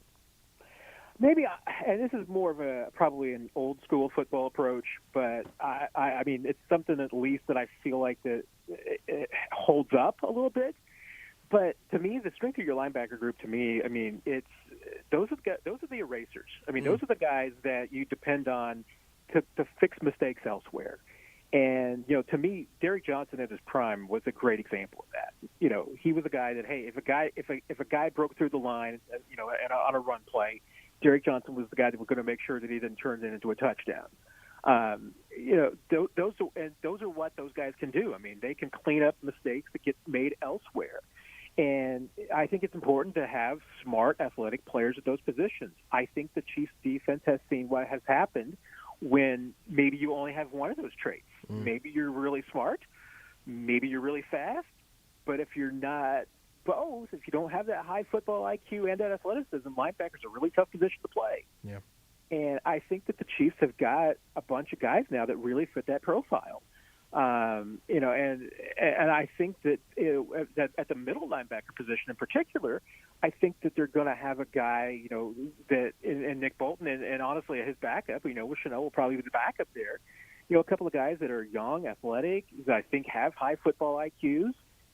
That's something that they haven't had in a while. That's no knock on Anthony Hitchens. It's just, a realistic fact that, hey, Anthony Hitchens has been dinged up and getting older the last few years. And I think you saw that there was a period of time Anthony Hitchens was really good. And when he was at his best, the Chiefs' defense was at its best. You mentioning Hitchens really also brings this home whenever I get hung up on value. One thing I should absolutely mention is, what's great? Getting that linebacker group we just talked about for like $7 total. Like this is a bunch of rookie contracts and kind of journeyman pieces and the guys that are a little bit older. And then that matters too. That does allow you to stay more flexible elsewhere. I don't know when we're going to see the next big sort of perhaps defensive big money addition or whatever, but that I shouldn't. It would be disingenuous of me to not also mention that there's value in that as well, which also comes with the youth that we've talked about. Do you look at that group and wonder if Steve Spagnuolo is losing sleep at all? Because we have seen him be hesitant to pull the trigger on bringing the younger guys into the fold quickly. I mean, even with Nick Bolton, that was, memory serves, partially an issue of depth and health and missing Willie Gay for chunks of time. So do you think Spagnuolo's a little nervous right now about how young that position is? I mean, I think if you're a defensive coordinator, I think you would have to be at least a little bit worried because, the thing about young guys is just the uncertainty. You don't know what you're going to get with them. It can be really good. So, I mean, there's a reason to be optimistic. It could also go really badly, which is, the reason why maybe you don't sleep at night. I would at least, if I Steve Spagnuolo, I think I would have to at least lean a little bit more towards the optimism because it does feel like that they've got a lot of guys that at least have some arrows pointing in the right direction. Now, there's wild cards that we don't know about. I mean, how confident are the Chiefs really in Juan Thornhill? That's been a case where Chiefs fans have always been more confident, I think, in Juan Thornhill than the Chiefs have been. Yep. So hey, if they're viewing that position, say particularly maybe in a more harsher terms than the rest of Chiefs Kingdom is. Then yeah, I mean, I can see why maybe Steve Spagnuolo is a bit worried. But I mean, I can see it both ways. I mean, I really can because while playing younger players means that you're going to have a more likely wider range of outcomes, I think there's reason to be optimistic about this group because I don't know that there's any duds in this group. I really have been pretty impressed with what they pieced together. Yeah, me too. And again, The one thing that has made me a little sad as I've evaluated my brand from afar is that I have always loved linebackers and running backs. Like I really like watching them play, the style of play, the characters that I would create in NFL Street or in Madden or whatever. So I am extremely optimistic about what this group will ultimately do. I hope Spags is as well. What about across the D-line, though? Because you mentioned earlier, the Chiefs have played significant amounts of snaps without Chris Jones and Frank Clark in recent years, and that's something that I don't know that I have spent enough time thinking about, because we talk about, okay, so now the starting rotation is George Karlaftis and Derrick Nottie and Chris Jones and Frank Clark, and then, whenever one of those guys is out, and I've said before, Frank Clark's going to miss time. Well, it's George Karlaftis and Mike Dana and Derrick Nottie and Chris Jones. Well, when Chris Jones is hurt, now it's Mike Dana and George Karlaftis and Taylor Stallworth and Tershawn Wharton. They're like, okay, hold on a second. At what point is this actively damaging to the Chiefs' chances? So I guess the angle that I want to have you look through is what is the range of outcomes across this defensive line, and then what would either extreme mean for the Chiefs? Well, and there's one thing that I definitely want to kind of avoid getting into, which is, hey, the production from a pass rush standpoint that this front four might do. If for no other reason, then I get the sense that the Chiefs are under the understanding that if they're going to create more pass rush in 2022, it's not necessarily going to be with the front four. They're going to have to create pass rush from other directions. And that's why that maybe they're going to have to be a bit more creative, and they're going to have to bring some blitzes. And you know what? They've got some guys now at different spots, whether it's safety, corner, linebacker, that I think are pretty well equipped to do that. And so, I mean, I think that they're at least well equipped to do that. I mean, create more pressure, even if it's not with the front four. So, I mean, my range of outcomes for the just the defensive end, defensive tackle group, I mean, I don't know that they can be a whole lot better than they were last year, because what have they added to it? I mean, yeah, George Karlaftis is a nice piece. I mean, that's something that you want to add, absolutely. But, chances are that Frank Clark is on the downward side of his career. I mean, he's got to the point where he's probably not getting any better. And the stats would tell you that, yeah, I mean, he probably is on the downward side of his career. So that would make it even harder for him to be as good as he was last year. Chris Jones is probably getting into that point too, especially because the injuries have been piling up. So are my expectations as high as Joe Cullen that those guys are going to have career years? No. I mean, I'm not expecting that. I mean, I think that probably both their best years are behind them. Now the question is, can some other guys step up? I mean, I think that Mike Bain has got something in him. Joshua Kando has obviously always had the athleticism. It's just, can he put it together? I mean, there's questions just up and down. Even George Karlaftis has questions. Yeah. So, I mean, from a range of outcomes, I think it's really wide. Do I think that this can be like the best defensive line in the league? No. I mean, I don't think that they're quite there. And I think that the Chiefs, have told us as much as far as, some of their offseason actions. But how good can they be? I mean, to me, if they could be maybe top 12, top 15, I mean, top half of the league at least, I think they'll be okay, because I think they're going to try and supplement, especially the pass rush, from other areas. And that's absolutely going to have to be the case. I mean, if the Chiefs' defense is good this year, it's going to be because their secondary and their linebackers are really, really good, and their defensive line just didn't break down. So this is super difficult to pin down, so I don't know how you're going to do it, because I can't figure out how I want to do it. But, we spent so much breath last year talking about how the Chiefs needed a third pass-catching option. But I also don't know if at any point we correctly pinpointed what was at stake if they didn't, right? Because it's really hard to gauge that. If Patrick Mahomes plays the best football Patrick Mahomes is capable of, I kind of think that I could probably be the Chiefs' at least backup tight end or something, and then the Chiefs would still be good. I just wouldn't get a whole lot of playing time. But I also don't want to set up the team to say, hey, if the offense scores 45 points a game, they could still be okay even if the D-line doesn't end up producing. So, again, I don't even know where to begin with that. But if I ask you what is at stake in terms of what the defensive line and its range of outcomes could mean to what the Chiefs look like in 2022, how would you try to dice that up? That is a very good question, because I don't know if it's a good question or if it's just a complicated one. It's an interesting question at the very least. But, I mean, you put it into those terms, and I mean, and this is, again, with me having probably a very optimistic view of the secondary and the linebacker group, and that I think that those are going to be two pretty good groups.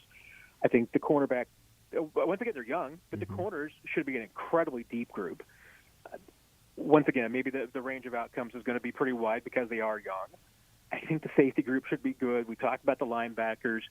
So it all comes down to the front four, to me. I mean, and that's where the Chiefs' season's going to come down to two things. And at the end of the season, we're either talking about this being a Super Bowl caliber team because the offense was multiple, they got a lot of guys involved, and they were able to be something different than they've been the last couple of years. And two, the defensive line did its job. If this team does not make it to a Super Bowl, has a disappointing year. I mean, I think in February we're saying, you know what, the defensive line didn't hold up, or the offense just didn't click. And I mean, that's to me it. I mean, that's how important the defensive line is to the success of this team. I mean, they just can't be terrible. It's got to be at least credible. Whereas, you know, I mean, the offense isn't going to be terrible. I mean, we know that even on its worst day, the offense is going to be pretty good.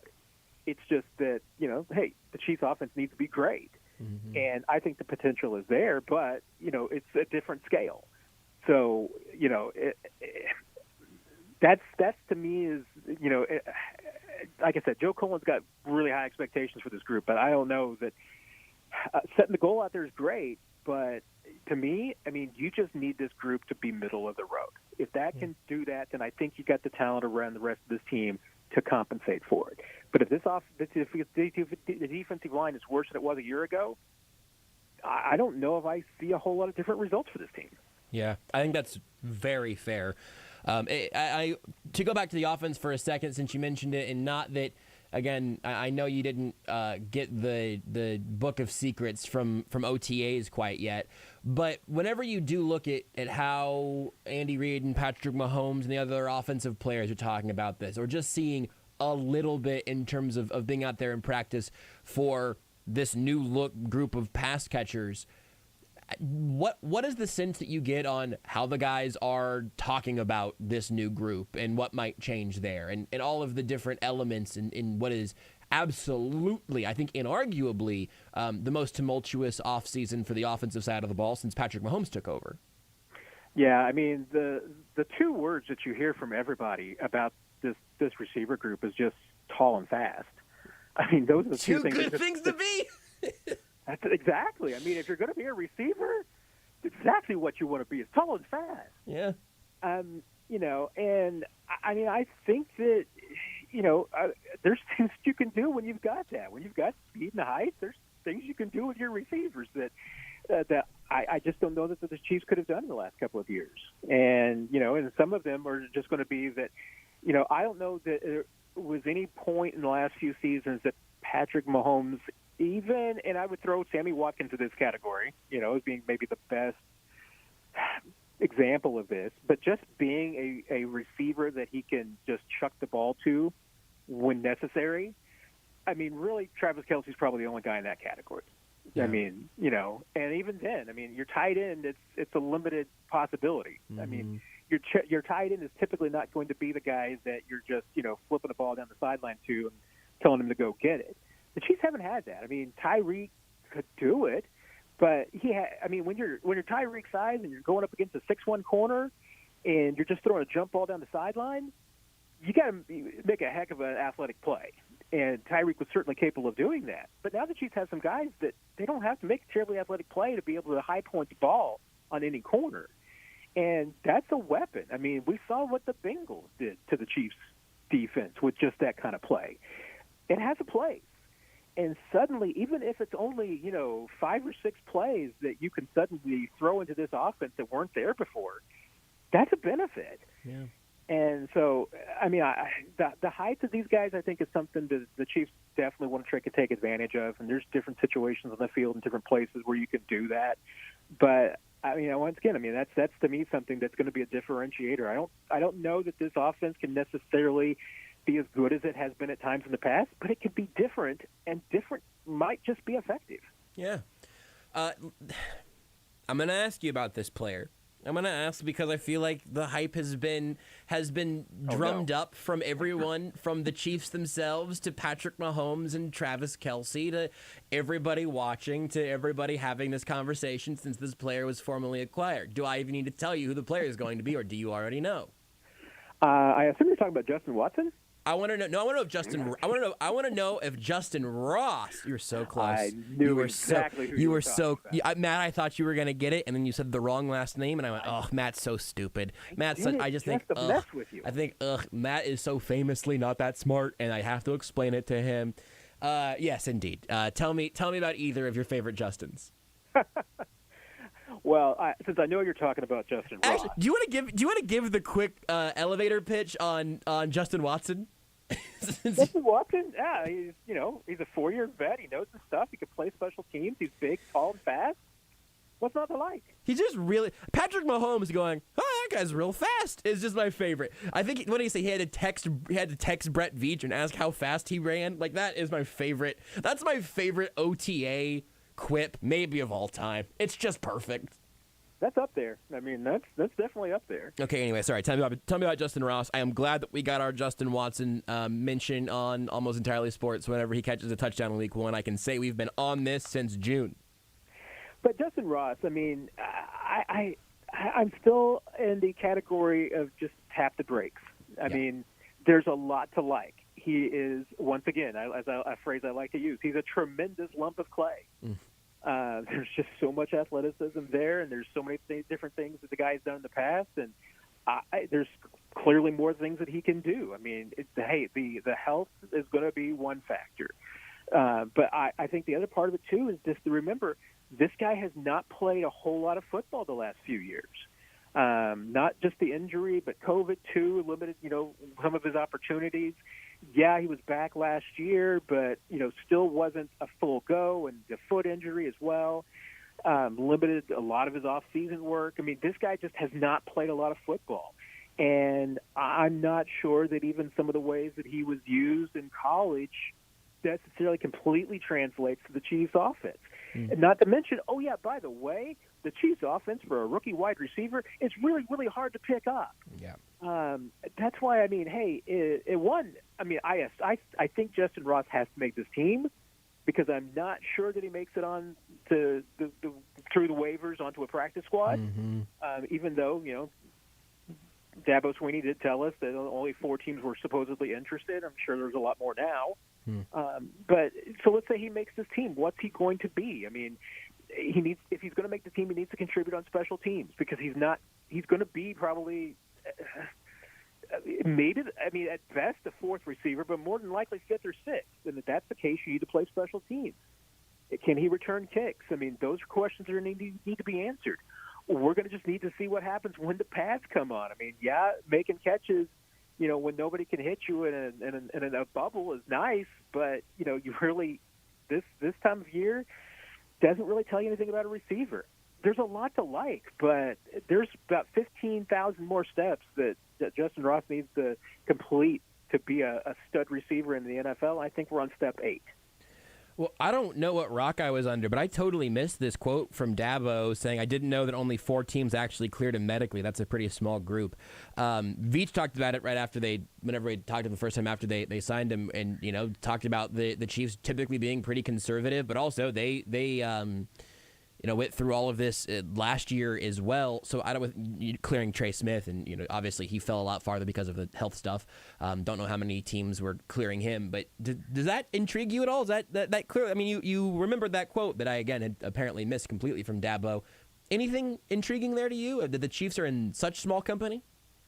It is peculiar. I mean, and we're assuming it is true. I mean, it could be a little. Name one time that Dabo Swinney has ever not told the truth to the media. That's hard to say because didn't he say he was going to stop coaching when the players got their NIL deals? And he's since summarily retired. I think he said once the schools start paying players, the players are totally fine. Everything he says is true from a certain point of view. and then once the school starts paying the players, it's like, well, no, I meant the NCAA itself. At which point Clemson won't be a part of the NCAA because the NCAA will probably have folded. Exactly. That's his out. And he's safe. There Tell you what, go. if Justin Ross could be half as evasive as Dabo's been, he'll be an incredible asset to this offense. That would be amazing. But it is peculiar because the Chiefs probably are a little bit more on the conservative side with some things. Yet, there's been a couple of notable exceptions where they've been the outlier. So that kind of surprises me. Maybe it's more about some of the injuries too. And just the natures of them, back injuries and, the issue that Trey Smith had or little bit more rare. Whereas, hey, maybe with knee injuries, the Chiefs are a lot more conservative. Hey, you've had some ACL issues. Maybe that's something we want to stay away from. If you had some Achilles, we're not going to touch it with a 10-foot pole. Maybe that's the case. So, yeah, I mean, it's on one level it does seem a little bit out of place, but like I said, from a different perspective, maybe it's just the types of injuries and issues, because these, the cases with Justin Ross and Trey Smith were outliers. I mean, those aren't normal NFL college injuries. True. Yeah. All right. Asked and answered. I didn't have an answer in mind, but you gave a good one anyway. So I appreciate that, Matt. I appreciate your time as always on our Monday chats. And next week, I'm just looking to the sky and praying to the good Lord above that we'll have a podcast from Sammy Watkins to talk about, because I would imagine that would be must listen to material. I would smash the subscribe button on that immediately. I think if we hear the Reptilian Solar Being podcast with Sammy Watkins, I'll go to the Patreon, I'll become a paid subscriber, whatever I got to do to get that one off the ground. I'll be ready. I'm with you right there. We need to make that happen. Maybe we can suggest that to him, become his co-host. It's okay. All right. Now we're cooking with gas. Hey, Rudy, can you dump the last couple of minutes here? I don't want anybody to hear that any of that happened, because let's just reach out to the Watkins camp, and it would be kind of weird at this point. Rudy just looked over at the clock and saw what time it was. I realized what time it was. All right, based off the words that Rudy mouthed whenever he saw what time it was, I'll just say bye, Matt.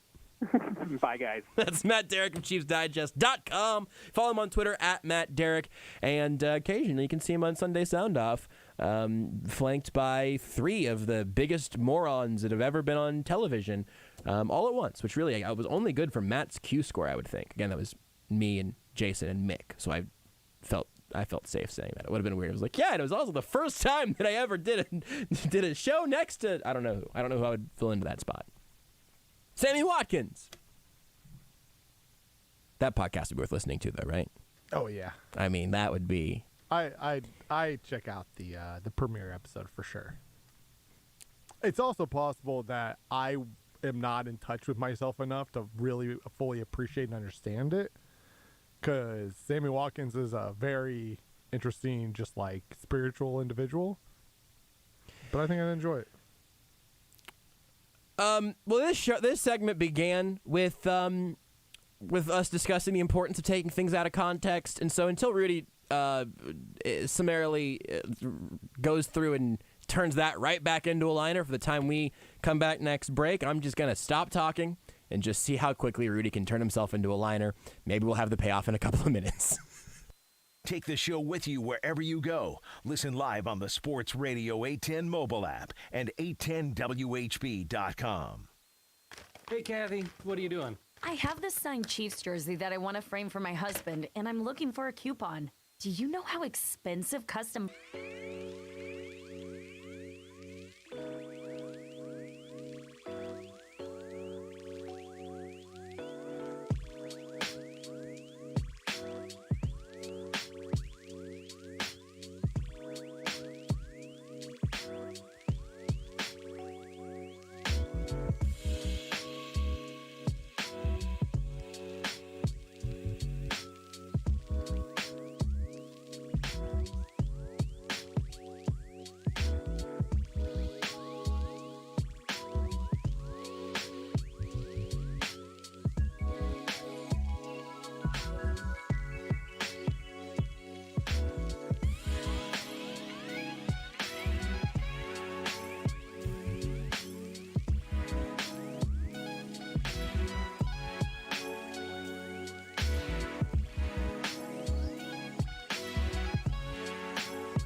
You're listening to Almost Entirely Sports with Joshua Brisco I am not in touch with myself enough. on Sports Radio 810 WHB.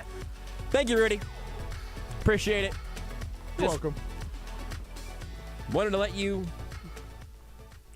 do to yourself what you've done to Matt Derrick so many times before, you know? Insult to injury. I made a liner insulting myself as I watched the Avs go down 2-1. It's tough. Now we're up 3-0, so it's like you lose game 4 when you're up 3-0. You know, like it's only happened 4 times in NHL history as a team been down 3-0 to come back and win. My guess is it's not going to happen in this series. I have been following the NHL playoffs with decent interest. It's still weird because I sort of have 2 kind of half-hearted hockey fandoms between the Coyotes and Lightning, just family moving to those areas, and therefore I root for them from afar, whatever. Neither one is as nearly as desperate as my Phoenix Suns fandom, but I really do enjoy watching hockey and playoff hockey. I made this point on Twitter after one of the overtime games or something crazy, is that if we were invaded by aliens tomorrow, I think I might just want to try to, like, if they were like, hello, we are here from planet Zork-Blorb, and first of all, we really don't appreciate all of your racist anti-alien. Our planet's name is, we just call it Planet. We don't make, not everything's a funny name. Please stop insinuating that all aliens are named Zork-Blorb. Rudy, I'm not going to tell you what's going to happen because I hate spoilers. But a hockey thing is going to happen somewhere in the next 30 to 45 seconds, just based off when my TV is on your stream. I get the idea of what's going to happen because one team is on a power play, and that generally does not end well for the other team. But I also didn't want you to miss any fun moment. What if this suddenly turns into a penalty kill, you know? And they well, there's still a minute and 13 left of that, so I don't think you're that far. Or maybe that stream was far ahead. What if they? Oilers scored again, sorry. Yeah. Connor McDavid off at the post. It's okay. Like I said, we're up 3-0 in this series. But I think if aliens showed up like, hello, we're from planet Zork-Blorb, and you can understand what we're saying here because of our advanced technology, which also got us here to your planet, which we call Planet Farts, because of all of the methane gas in your environment. But cool, aliens, what's up? Well, we are here to judge if your planet will be harvested for fuel for us to use on planet Zork-Blorb, or if your civilization is advanced to a point that you should be left uninterfered with. We shouldn't be. Not because of the technology, because of many other things. What I would say is, all right, cool. Well, I got a few ideas, but first up, let's just get you guys some seats right up against the glass at a hockey game. The entire time, we're just going to bring you full plates of barbecue. Maybe we get some fried chicken up in here. Maybe we do. You guys have never had French fries. Oh, this is gonna be great. Sure. But so I think in hockey, here's what you have.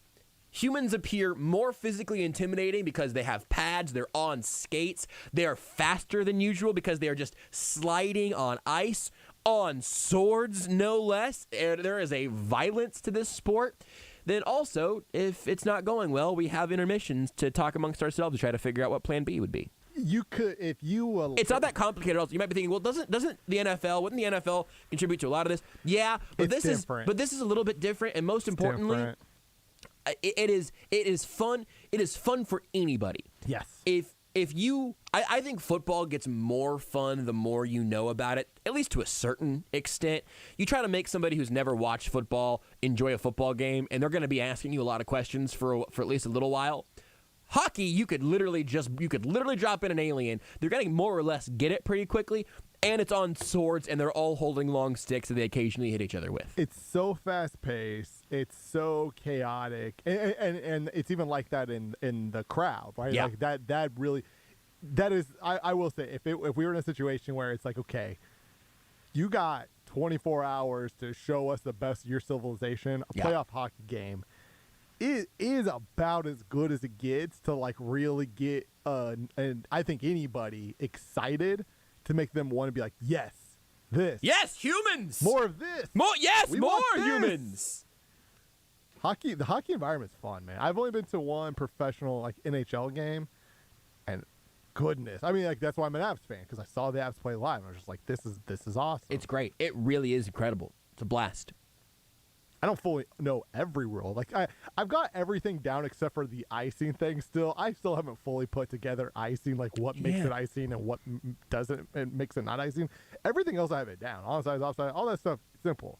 But the whole thing's covered in ice. So I mean, I don't fully understand the icing. It's all part. icing, right? I know you can't ice if you're trying to kill a power play. I also did know that can't be icing. But I don't know what else makes it icing. People have tried to explain it. That's the one that doesn't fully click. But when I see the ref just put up the signal that lets everyone know, hey, I'm about to call icing. I'm just like, yeah, sure, I get it. That's fine. I have no complaints. The matter here.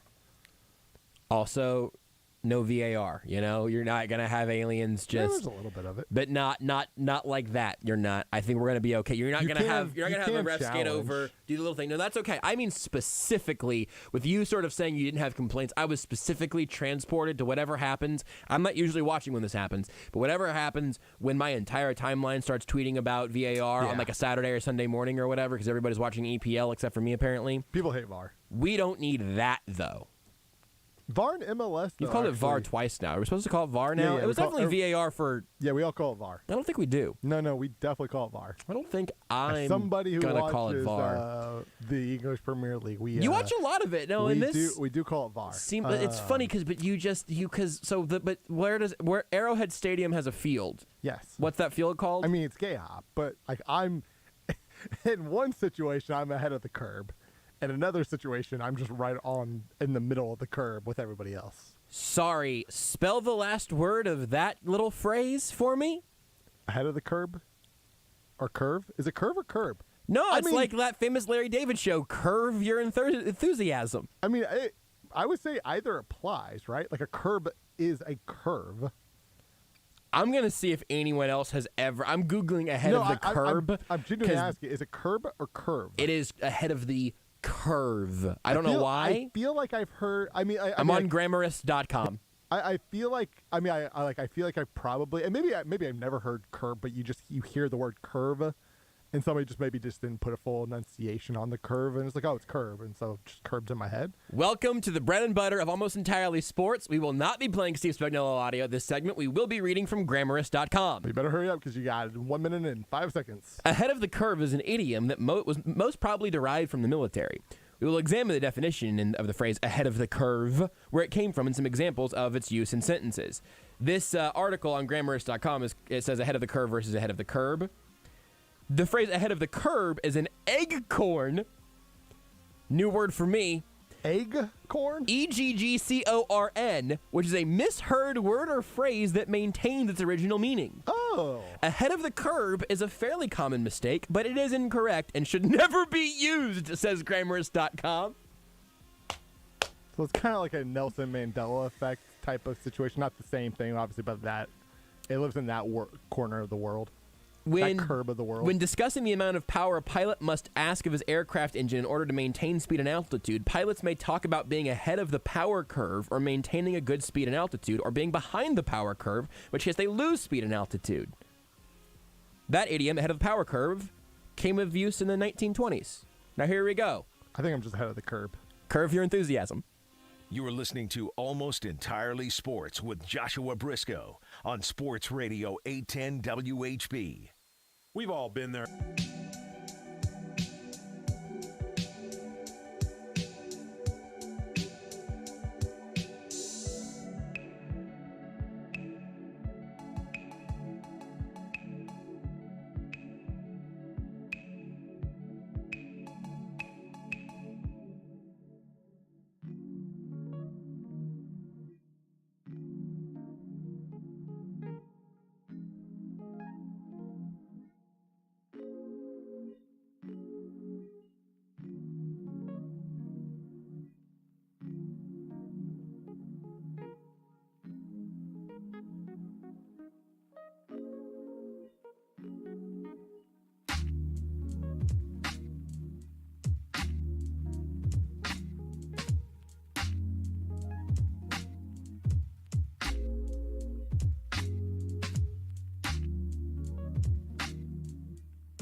This is Almost Entirely Sports with Joshua Brisco. I have a response to your response. I thought about tweeting the response, but I forgot. So now I'm going to give you a verbal response to your tweet. To this tweet? To your tweet. Your About quote the tweet. sheep?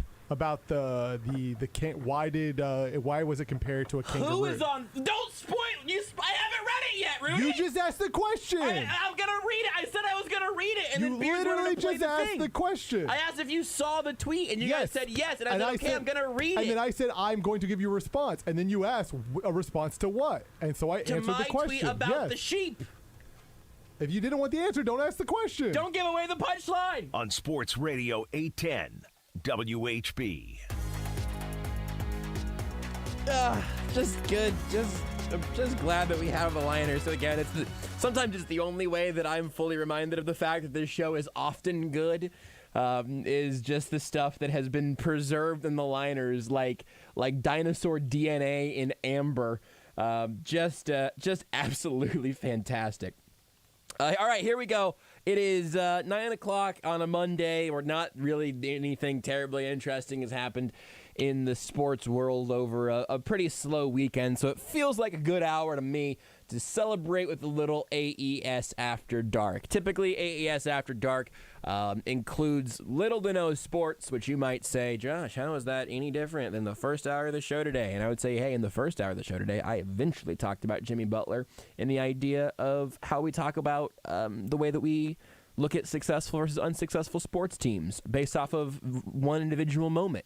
I don't think it's fair to let 10-year-olds and 4-year-old bodies compete with other 10-year-olds. I want fair sports. It was a very sportsy first segment. And also, Rudy believes that in that world, Robin Williams' character in the 1996 film Jack should have had absolutely no rights whatsoever. Correct. Well, he was a white man. So few. Just That's the a ones joke. just the default ones. Just the ones that you get by being a white man in America. Yes. Yeah, What are the life, liberty, the pursuit of happiness? What are the given rights? I think those are them. Something like that. Yeah. And infinite guns. I would say that's the pursuit of happiness. Tomato. I was literally having this conversation with Jason before Sunday signed off last night as we were walking into 41. I'm going to ask you the exact same question I asked him. But right now it's even worse because I know the answer to this. 2. Do you ever worry that you're going to say something that is very clearly a joke to you that someone else is just going to hear in passing and go, huh, is that what that guy really believes? Yeah. I mean, yes and no. Like, I think it's a legitimate thing that could happen. I guess there is a part of me that doesn't really like if a person out there doesn't like me for whatever reason because they heard part of a joke. For me, it's not about not right? being liked. It's the idea that somebody turned on their radio for just the right amount of time to hear you proclaim that the only rights that Robin Williams, the 40-year-old man in a 10-year-old body in the 1996 film Jack... No, a 10-year-old boy in a 40-year-old man's body. Get it right, Josh. Sorry. I haven't seen it, and frankly, every time I use that combination of words, it gets worse to hear in my own headphones, so I really don't care for it. It's just that every once in a while, I get 90 to 95% of a joke locked and loaded and ready to fire, and then I realize I'm not just talking to Rudy. And it's not because it's terribly offensive or whatever. It's just that it is a joke that is the funniest in the context of knowing who we are as people. Yes. And the issue of just spitting one on the radio is that someone somewhere, statistically speaking, is hearing this show for the first time right now. Yeah. Decent chance of it. Or watching the show for the first time. Maybe watch the show for the first time. Facebook, Twitch, YouTube, and Twitter. Tonight. I would say we've had some of our higher numbers of recent memories. So I would say decent chance somebody new's watching. Anyway, your answer to my question was yes and no, and my answer to my question is simply yes. Because a lot of times the jokes are sort of they're very self-referential. For sure. And the joke is not always obvious without the required context. Very rarely, I would say. Yeah, and that does concern me every once in a while. I know that it happens because it happens on Twitter all the time. Like I tweeted today, it's not fair that professional athletes are starting their own podcasts. I'm not trying to be a professional athlete, and that's not because I can't dunk or haven't ever run a 4.240. There's a chance that I could have been an excellent dunker, and we just will never really have a way of figuring that out. We'll but never know. If Tyreek Hill or LeBron James get into the podcasting game, that's infringing on my choice to do this, which I chose to do instead of being a professional athlete. So they should also have to just pick the one thing. And then one of the replies I got to that tweet was, who do you think you are to tell LeBron James what he can or can't do? He's going to be better at it. If you're good at your job, you'll evolve. Why don't you focus on getting better at your job? Let LeBron do what he wants. I mean, these are all fair questions, Josh. Why don't you? I don't know. I don't know why I'm so obsessed with the fact that I can dictate every move of LeBron James's life and career. Tell you what, if LeBron wants to have I know a great place for podcasting is the greater Phoenix area. So if LeBron would like to really focus on his podcasting, maybe he takes a vet minimum, works his way to Phoenix and can podcast out of Glendale. I don't really care. But anyway, I just know that that's exactly what you need. Another 40-year-old point guard.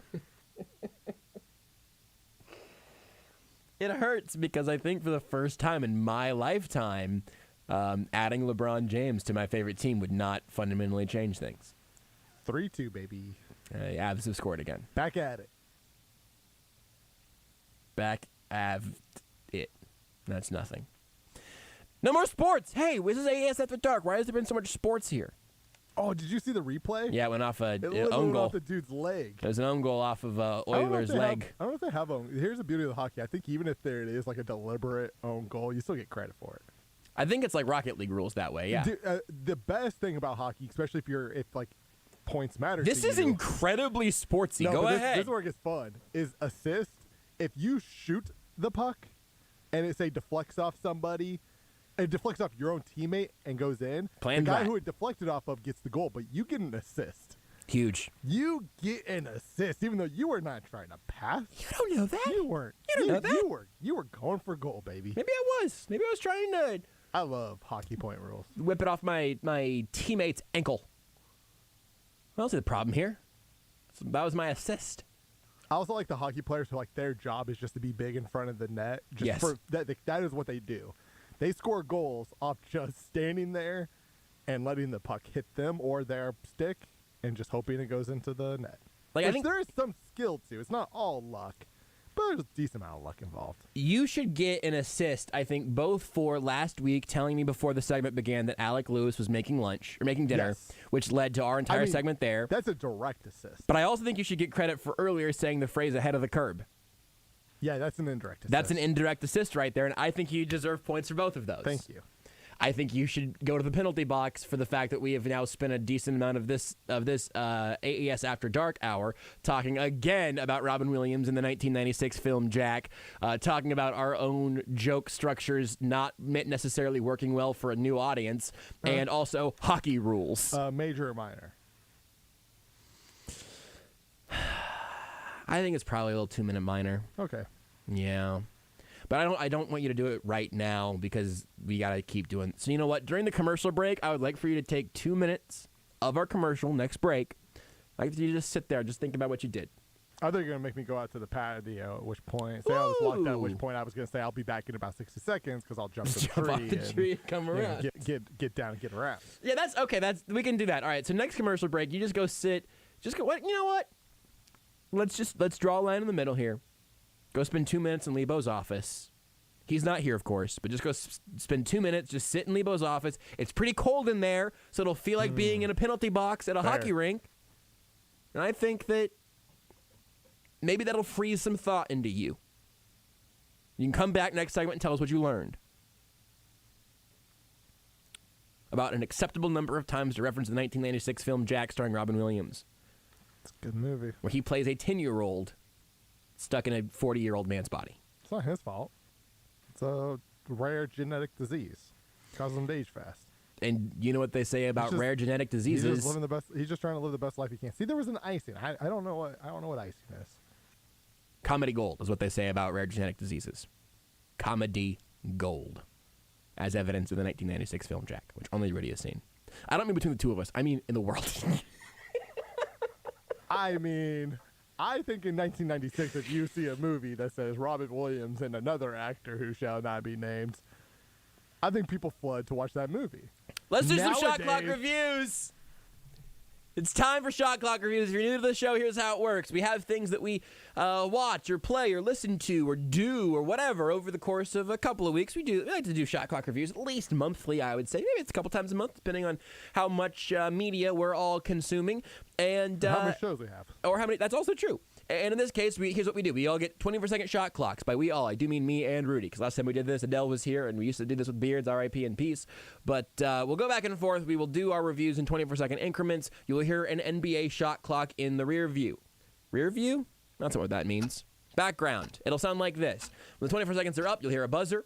That means the review is over. We will have to give a final score out of 10. You get one offensive rebound, which through a loophole in the rules gets you a full new 24-second shot clock. You can only do that once per segment. I've got a whole bunch. Rudy's got a whole bunch. Rudy, are you ready? Where's my document? Oh boy, I lost it. Ah, there it is. I'm ready. Is it possible to upgrade a penalty after review? Probably. I don't think at the very least, you could suspend me for the next game. I don't think I can send you to Lebo's office for 5 minutes, though, because at some point the commercial break would end, and I would just sit here in silence for a minute or so until you got back. So that would be non-beneficial. I'm going to come out swinging. I'm going to give you my first review of Stranger Things Season 4. I'll tell you 24 seconds at a time. These are all spoiler-free, but I'm going to tell you this. It was nice to be reintroduced to a bunch of familiar characters. I feel pretty good about most of the new characters involved as well. The only thing content-wise I'm going to tell you is that this season has stretches of just being kind of brutal, and I mean that in maybe the most basic sense. Ultimately, I do feel like there's a little bit of disjointedness throughout the season, but there's still a lot of story to be told. I enjoyed it overall. I'm going to give it an 11 out of 10. I'm a little mad that you didn't say it was something else out of 10, because then I was going to chime in. You mean not an 11 out of 10? Bang! I gave it a 7.5, if I was being honest. You're going to say not an 11 out of 10? But not an 11 out of 10. Get it? Rudy, do you have an order you want to do here, or can I just fire at will? Yeah, just pick as well. Tell me about Moon Knight. Okay, so Moon Knight is it's actually, the show's been over for a while, but I don't think we've done this since the show came out, but it is obviously a Marvel show on Disney+. The fun thing about this show is that honestly is the first thing that has not referenced anything in the past. It is very much if you haven't watched anything else Marvel, you can jump right in. It's got Oscar Isaac, who every now and then I try to call Isaac Oscars because I always forget, and he plays like 20 versions of himself. Not really, but he plays a character of multiple personality disorders. It is an entertaining show. I would say it's a solid 7 out of 10. Let me tell you about Prehistoric Planet. I talked about this in more depth earlier last week. I'm going to talk about it again. It's on Apple TV Plus, and it is basically half Jurassic Park, half Planet Earth style nature documentary narrated by David Attenborough. Go in with that in mind, because yeah, of course, there's some projection based off the sciences, but they're taking this. You can also have the bonus features where scientists explain how they know the things they know. It's also based off of things you see from birds and reptiles in the modern age. That first episode will take your breath away. The entire series is incredible. 2,000 years ago out of 10. And that might actually be a straight 10 out of 10. I bleeping loved these 5 episodes. I don't trust science. That's fine. Do you trust CGI? Yeah. You're still in then. That's okay. It's just another episode of Jurassic Park. And Moon Knight, there is a giant reptilian alligator god. Very prehistoric. Prehistoric Planet is the most... I know that right now we're in a TV timeout. Prehistoric Planet is the most I can unironically recommend something to people, just to be clear. I love it, and I think you should watch it. Yeah, you. Rudy, tell me about your cauliflower chips. These are relevant to my interests. Yeah, so I just, I happened to be in a Price Chopper the other day. I was just walking around looking at the chips, just trying to find something. It's like, oh, cauliflower chips. I've seen veggie chips, seen baked chips, seen all these chips, but cauliflower chips. I forget the brand name because I literally just had them this morning for the first time. I liked it.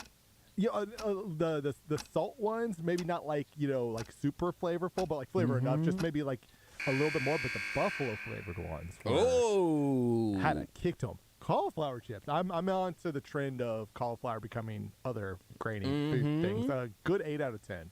Cauliflower chips. It's the future. Whenever you get home, why don't you take a picture of the front and also the nutrition facts on that bag? Why don't you send that over to me when you get a chance? I will do that. I finally can talk about Top Gun. Not Top Gun Maverick, just Top Gun. I watched it before Maverick came out, and I will say I absolutely understand how this became a cultural touchstone in so many ways. I think that is totally justified. I also did not find either Maverick or, I think her name was Charlie, the love interest from Top Gun 1. I didn't find either of them charming or very likable or very easy to root for at like any turn. I'm hashtag Team Iceman, Team Goose, Team Not Really Maverick. 7 out of 10.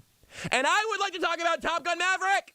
I watched these within 48 hours, maybe within 24 hours of each other. Literally back-to-back nights, 8-10, had a theater. We gave away some tickets. It was a great time.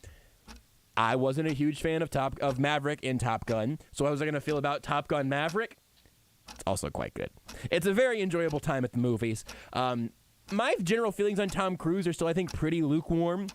I don't want to spoil anything, but there was a moment partway through that I was legitimately thrilled for. I enjoyed it altogether. What did I say about the first one? 7 out of 10? Yeah. I'm going to give Top Gun Maverick an 8 out of 10. How about that? With Goose Good in it? Rudy, I have some horrible news. Oh, no. I want to go again!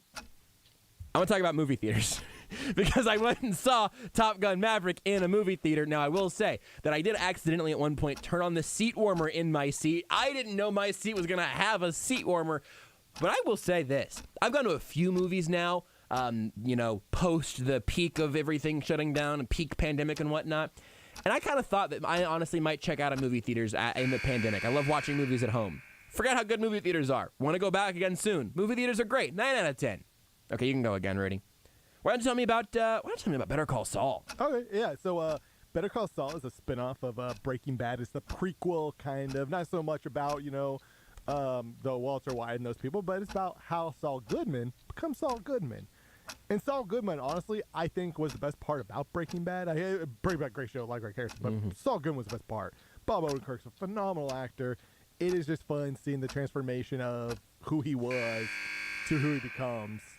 And I really like the show. I still need to watch the 6th season. That's a good 8 out of 10. Let me talk about sitting in my backyard. Now, we did power rankings, of course, on Friday, and we talked about how one of my favorite things to do during the summer is to lean over to Scout and when we're sitting out back and to tell her, Scout's the dog, and say, Scout, everything the light touches belongs to us. This is our kingdom. And since buying that house, that backyard, and also like the swing out there, just being outside altogether, something that I've now made a point to do more often, not because I feel like I should, like to use it properly, but just because I want to. I continue to age rapidly. Like Jack. 1996 out of 10, which is the year that Robin Williams' film Jack was released in theaters.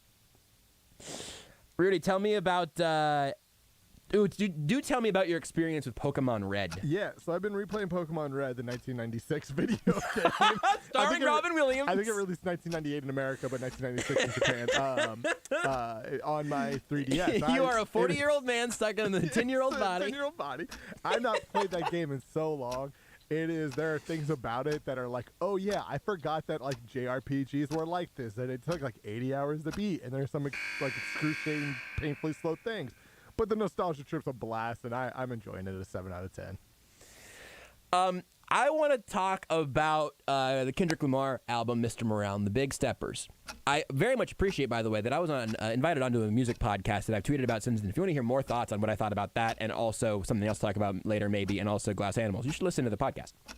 But this album is unbelievable. It opens with the song United in Grief, where it literally the first words from Kendrick Lamar are, I've been going through something. The remainder of the album pays off on that and the different ways that he's been going through things since Damn came out, basically. It is a tremendous album. Give me a rebound real quick. I'll take my offensive rebound here. Both from a production to a lyrical to a performance standpoint, it's a series of reasons that I think Kendrick Lamar legitimately has maybe the best current argument for being the best artist in music currently, because it is literally every level at the highest possible level. This album didn't have like a big single that I think is just going to be Humble or DNA that you'll hear during College Game Day or anything, but man, front to back, this record's unbelievable. It's a 9.8 out of 10, just because I have a hard time giving out 10s to anything that doesn't involve dinosaurs. Amazing lyricist. Like since day one, that's always been like Kendrick's thing. Is like his ability to write is very, very good. And he's got somebody. I stole this tweet from somebody, or from somebody's tweet. But like he's one of the only artists who can do a feature on his own song, because the variance of his different deliveries, it's just incredible. The album's unbelievable. Rudy, tell me about Dealer's Choice, because I clicked off the tab and now I'm lost. Tell me about the Guardians of the Galaxy video game. Oh yeah, so I literally just started playing that this morning. I've had that game since it came out. The game that I pre-ordered. I've had it forever. Never had time to play it. The game's been out for a while now. So I'm only about, I think, like one chapter, maybe even just the prelude chapter into the story. The gameplay itself is just kind of okay, right? The fighting and stuff. Some of the mechanics are pretty cool, but the story, the writing, the voice acting is phenomenal. Like 10 out of 10 and that stuff. It is quippy. It really captures the flow of what they are meant to be, like the movies. Again, I would say the writing, the voice acting, all that stuff, 10 out of 10. Gameplay itself, like 6 out of 10. Shot clock violation. Okay, good. I'll also give I wanted to give you the actual full title of the podcast. I think, Josh, you're a guest on the podcast. You don't remember the title of the podcast? The full title of the podcast is The Music Discovery Podcast with JG and the Daft Pretty Boys. And presumably, I was one of the Daft Pretty Boys for the episode that I was guesting on. I'm taking that one for what I can. That was a blast. You should listen to that show. That was fun. I really enjoyed that time. Where I also got to talk about Harry's House. This is a new album from Harry Styles. Now, look, I was no One Direction super fan. I don't think anyone else from One Direction, since they all started doing their solo stuff, has done anything terribly appealing to me, except for Harry Styles, who I think pretty much everything he's done through his solo career has been very good. None better than this, though. Again, I don't know if the singles are going to ultimately... one of them on Apple commercial. There'll be plenty of singles. It's Harry Styles. But man, the vibe throughout this whole album, you want to open your windows and play out in your house speakers and just dance around a little bit, and it successfully makes you want to do that. I'm giving it an 8 out of 10. I like that album a lot. How about that? I just said it. I like it. You should like it too. It's a good time. It really is. It's a really nice album. Tell me about what is this Miss Marvel thing? Oh, so Miss Marvel is the new Marvel TV show that it comes out Wednesday. What? So Miss Marvel is a female Pakistani teenage girl character created very recently, 2015, I believe, is when the character was created. And her whole thing is that she is this fangirl, right? Loves Marvels, like writes fan fiction, who then gets powers, right? So like, excellent. I'm very excited about my Marvel's Avengers game that I got like 2 years ago. She is the main protagonist in that video game. It's a character that I'm very excited about. I don't know much about the show. I'll be interested to see what they do. I'm just gonna click on. You take a little offensive rebound. So yeah, I'll be interested to see what they do. They're changing her powers a little bit because the way they actually are in the comic books to the CG. Basically, they said they think the CG would make it just look too silly. So they're kind of making it more of a cosmic power thing, which I think is probably the right choice. But I'm excited for it to start. It's kind of a Miles Morales type character for me, where it is a newer character that I've really grown to love. So I'm very excited about kind of like the female Spider-Man in a way, right? Yeah. Like kind of the younger, yeah. So I'm excited for it. My anticipation, I'm going to say, my excitingness for it is a 10 out of 10. I don't know if the show will be 10 out of 10, but this is something I'm very excited for. I straight up don't think I knew this was happening. I wish it was a movie, but I understand why it's a TV show. I also, yeah, so for me, you've got Captain Marvel and then this totally, I know this is not, hey everybody, I know, hold on one second, I know, but the fact that The Marvelous Mrs. Maisel is a TV show that exists has really been messing me up since that show was coming out. Big because Marvel. I have been reading that as I just did it again. The word Marvel is in it. I have been reading that as The Marvelous Mrs. Marvel since this show started. I think it's an Amazon Prime show. It is. And that's been messing me up literally since The Marvelous Mrs. Maisel apparently began airing. So my apologies. And she gets her name because she is a massive Captain Marvel fan whose original name is Miss Marvel. So she takes on that moniker as like an ode to... fun fact, in the comic books, she starts off, she can change her body to basically, she can morph it, right? She can which means she can make her arms really big. She can also make herself look like other people. So she starts off by imitating Captain Marvel by looking like that before suddenly realizing that, hey, I can be myself. I think That's where the name comes from. I was just about to say, you know what? I think this seems like as good a time as any for me to talk about Doctor Strange. But I think since we're going to talk about it next, I'm just going to remove it from my shot clock reviews because the things that I really want to talk about, if you want to do a spoiler free one, you still can. But I think for me, it's going to be hard to do it without giving away my whole game. I've got kind of a big take. I'd rather just kind of go into it. So instead, I would love to talk to you about season 1 of The Good Place. This show has been out for quite a long time. A minute. Renee has been like, hey, whenever we hey, do we want to start a new show? I don't want to start a new show. Well, you want to start a new show that you really want to pay attention to? I don't know if I really want to do. Well, I read Mike Schur's book, which was sparked by, he's a creator of The Good Place, that was sparked by the work that he did for The Good Place. The book was fabulous. And the first season of The Good Place, I knew the twist at the end of season 1. I did not know what followed that twist, but it was excellent. I'm legitimately excited to see what comes next in the story because I thought the season 1 finale was fascinating. I'm going to give it an 8 out of 10. I really enjoyed it. I did not realize that Mike Schur was the creator of that, which makes me... I've wanted to watch it as well. It looks very good, but that makes me even more... Oh, so you haven't seen it either? No, I have not. It's on Netflix, which I was surprised about because it was an NBC show. Nothing but great things, but... really good. I want to watch it even more now. You know, Mike Schur is the creator of it. I feel confident saying you will like it. When he makes stuff, it's... So far, I've never not liked anything he's made. Yeah, but this one does some stuff very differently. You know, just the core concept of the show, and then it would be way easier to talk about it after you've seen the first season. For sure. Even like the first few episodes, because it's fun to discover as you Is the place as you go. good? Is the Good Place good? Is the place good? The one that is referred to as the Good Place? Yeah.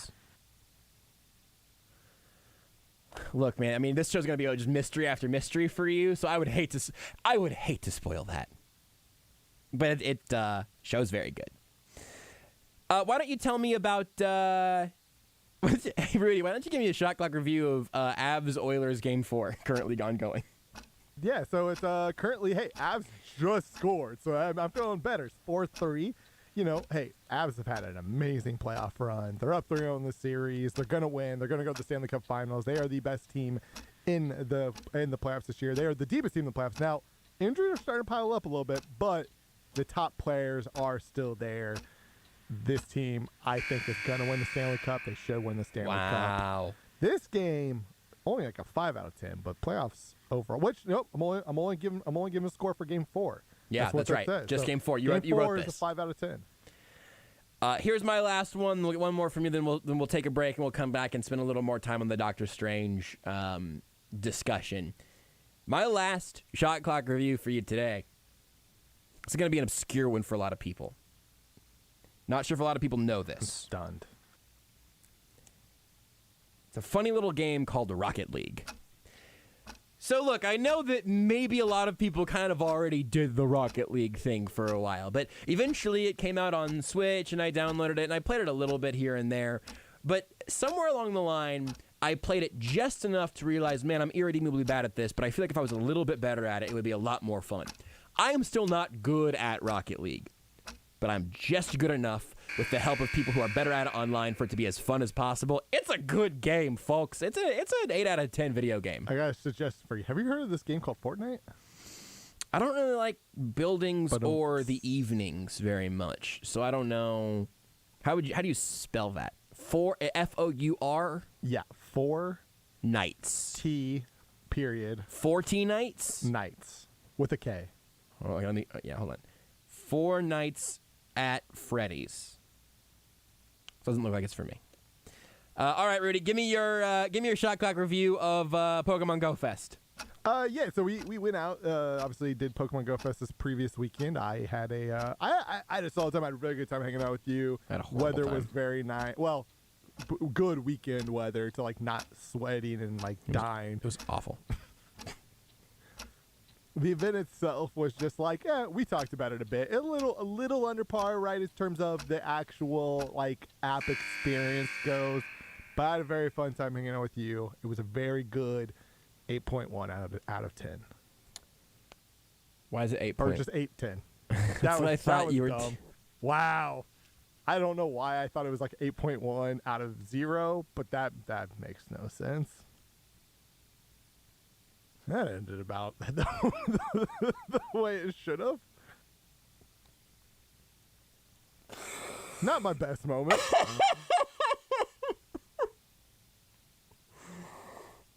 Last one for me. I'd like to give you a Numbers are shot clock hard. review of the 1996 film Jack, starring Robin Williams. Nope, let's go to break. Did you know you can listen to Almost Entirely Sports anywhere, anytime? Well, you can. Just search for Almost Entirely Sports wherever you get your podcasts. Hi, I'm Steve Hedgepeth with Quad Power Products.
This is Almost Entirely Sports with Joshua Brisco. Rudy number 2.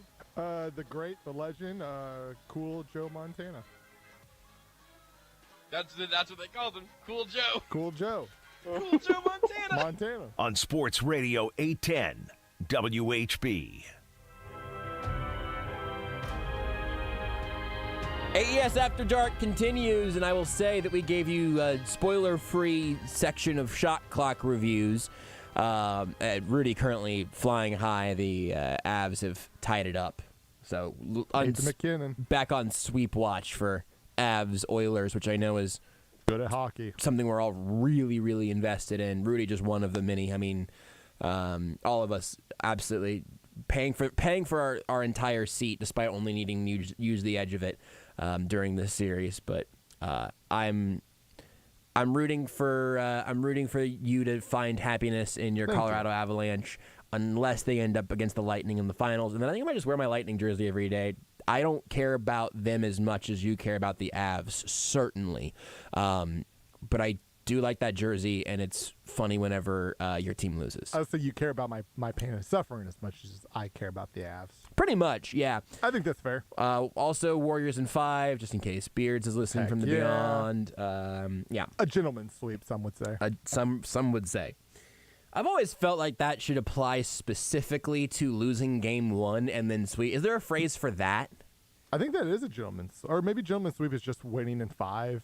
Well, so but I feel you know like, what? Good point. I feel like losing game 1 and then winning 2 through 5 is the gentleman's sweep because you won 4 in a row. Okay, that's what I would argue that it should be, but I feel like I have heard it used in any instance of winning a series in 5. So, but maybe I'm wrong. Maybe it hasn't actually been used. I think you are right. But I think you're right in both cases. I think you are right about like just winning a series in 5 games. I think is considered a gentleman's sweep, but it should be losing game 1, winning 2 through 5. That's what it should be. I think I'm seeing a couple places here. Sports team winning a playoff series in 5 games. Maybe we need another phrase for what it means to lose game 1 and then win the next 4. We can workshop that one. But it's AES After Dark, so we're talking about non-sports things predominantly. We're just so different than this show usually. I get it. All right, you're hilarious. But in this instance, I want to talk about Doctor Strange and the Multiverse of Madness. That was the most recent Marvel movie to come out in theaters. It's been a few weeks now, at least, right? 3, I would say. That seems 3 weeks, 4 weeks, something. I will say, from this point forward, you're in spoiler danger. If we're going to get to a point we are fully talking about it in every spoiler territory, we might give a second warning. I would say spoiler warning now, though. Yeah, I would also say it's probably, if for some reason you haven't watched WandaVision, there's spoilers for WandaVision. I'm not going to do spoilers for all the MC. 5-4, baby. I wanted you to go, yeah. I saw this goal. The Avs just scored again. I saw this goal 30 or 45 seconds ago, and I was hoping that you would be talking whenever you saw it happen. Yes. 5-4, baby. If you're wondering why Rudy paused mid, what's it called when you're just selling the letters of a syllable? Your MCU is short for Marvel Cinematic Universe, and that specifically isn't. No. Anagram? Anagram. Starts with an A. You got me there. It's because he was also watching Mikko Rantanen. He was also watching his boy Mikko Rantanen. Our Finnish killer. Is he Finnish or does he kill Finnish people? No, I'm pretty sure he's Finnish. He's a sniper, which is a term for somebody who's really good at shooting the puck. Maybe not the best term in today's world. No, I would just say calling him the Finnish killer is better. The emphasis really matters. Yeah. Because if you call him anyway. The Finnish assassin. Of the puck. Just looking at sad Canadians. Brings my heart joy.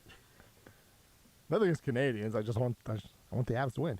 You know what's also great? You know where the Avs came from? You know where the Avs franchise started? Because it's not Colorado. It's Winnipeg. Oh, I didn't know they were the relocated Jets. They won nothing in Winnipeg. And then they come to Colorado. And I think it was their first year in Colorado, they won a Stanley Cup. It was I our am first now- or second year in Colorado. They won the Stanley Cup. I am unabashedly rooting for the Oilers to win this game, by the way. I am now It's not rooting for them happening. to score. As we just score again? Nah, it's close though. Yeah, that's fine. This has been the most failed AES After Dark ever. It really is. I'll tell you what, we have proven Okay. something tonight. We have proven that we don't just want to talk about things other than sports. I think what we have proven is that we want to talk about whatever we're not supposed to be talking about. Because in this hour, it's like, Yes. no sports, just nonsense. And we've now tried to fix And also hockey just, it's just what interests us. yeah. That's our thing. We let It's- our hearts guide the show. And our hearts are distracted by shiny, fast-moving objects. Exactly. And sometimes that's hockey, and sometimes it's Marvel movies, and it's all. Sometimes it's Pokemon. It's usually Pokemon. A lot of Pokemon. All right, we'll drop it here. Spoiler alert from here on out for Doctor Strange, for And WandaVision. WandaVision. Yeah, we probably don't need. Please don't spoil Moon Knight for no reason, But stuff that's been relevant, of course. If you haven't seen, Avengers Endgame. Thanks for listening still, I guess. Nothing I can do for you. Yeah, I'm glad you're still here. Maybe we'll make it entertaining, but don't expect to not miss anything. So here you go. I did some homework on this today because Rudy's been telling me for a while to listen to the Ringerverse podcast, specifically the Midnight Boys, and they did one on this. It was a great podcast. I enjoyed it very much. House of Art, because I don't want to make it sound like House of Art is bad. House of Art is fantastic. It's just you have to be more like me in the sense that you love this stuff. You want to do long. Because I listened to the 3-hour deep dive of Doctor Strange through the Madness Multiverse, and it was great. Midnight Boys, much more easier to consume. Oh, no. You want to watch the hockey real quick? I can't tell if you're messing with me. Oh, jeez, that was a hit. Yeah, it sure was. That was brutal. That's definitely the thing that caught my attention. You can turn your mic on. It's fine. If it's good, you can celebrate, and if it's bad, you can be sad. But either way, it's just hockey. 5-5. It's 5-5. It's 5-5. Still time left.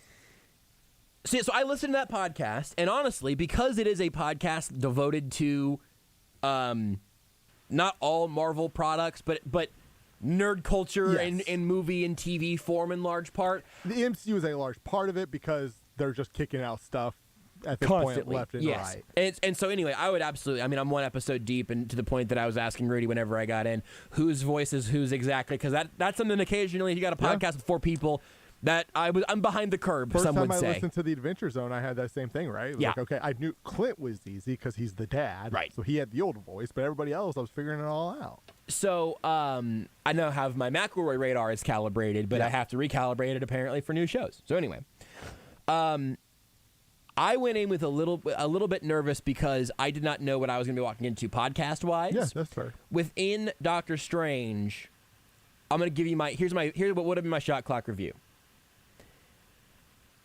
I don't know that any recent Marvel movie has felt like it had less of an impact on the grander story than this one ultimately did, which at the very least may, and this is something that they touch on this in the Midnight Boys, which made me feel good because it's not just me being a hater. That might have in large part been about my expectations going into it, because it really felt like the multiverse of madness was about to set up the flow chart and the game plan for the next 5 years of Marvel. And in reality, it was kind of a one-shot. Like and also apparently that was supposed to come out before the most recent Spider-Man, which I didn't know at the time. Yeah, COVID / writer or director leaving the project. Like they kind of had to reboot some of it a bit. I enjoyed it.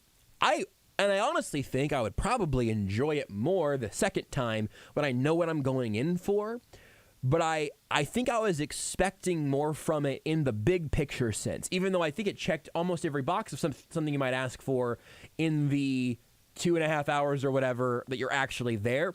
I expected it to have grander implications beyond that, and then I also have my individual beef on like the movie itself. But that's my big picture, somewhat underwhelmed feeling that I have been holding on to since then, where I enjoyed the movie very much, but I expected it to feel like it was going to have a larger impact or to introduce something big I didn't feel like it did that. Yeah, I think that's totally fair. It obviously, like any Marvel movie, it has some of the things left open, right? Like we know, again, we did the Spoiler in Doctor Strange 2. Charlize Theron shows up in the post credit scene, right? So we know like she is now in the MCU, right? So like, there are things that obviously get set up, and like Doctor Strange now he is just fully grappled by the Darkhold, right? Like that's just it sets things up. Mm-hmm. But at the season finale of Loki, I won't get super specific. That very set good. up People should watch Loki. a ton, right? Yeah. You know, like even the ending of Spider-Man, it set up quite a bit for what we know the future of Spider-Man is going to be. This didn't. You're right. This didn't have this. It very much, and I think in that sense, you know, how much of the movie getting delayed and pushed back, how much of that affected it, I don't know. But I thought it had a lot of fun. I guess, you know, Easter eggs, right? You know, it was just like little things here and there. Yeah. Especially if you watch the Marvel What If TV shows, there were some of those references and Easter eggs. They were like, oh, that's clever. I enjoyed that. Like with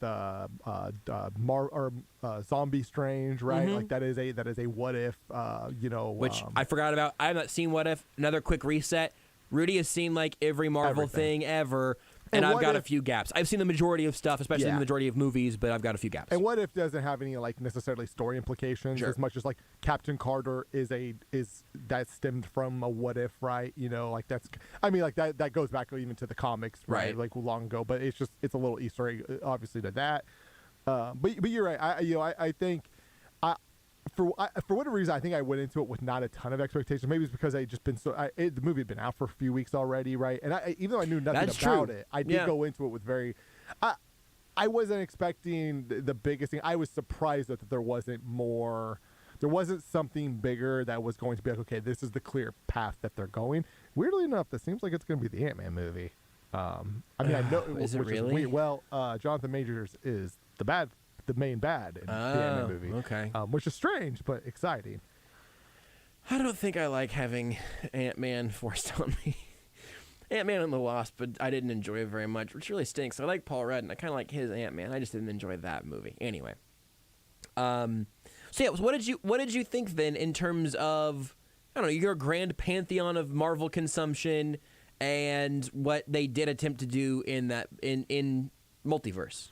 So I was thinking about this as even just in the grand scheme. I think one problem we fall into, and I think this goes to the expectations, where it wasn't that long ago we were watching Infinity War and we were watching Endgame, and you have to kind of remember that while they're not doing a full reset, they're not in that spot of Marvel anymore, right? Like they're not quite back in phase one, because I actually just not that long ago just rewatched the first Captain America movie. Fantastic movie, by the way. Like that movie still holds up.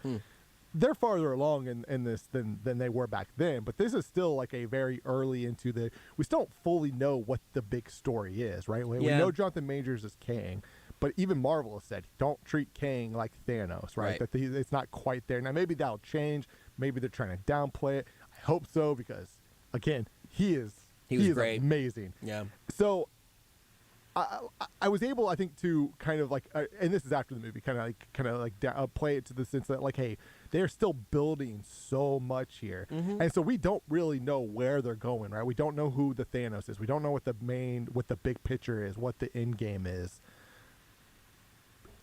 But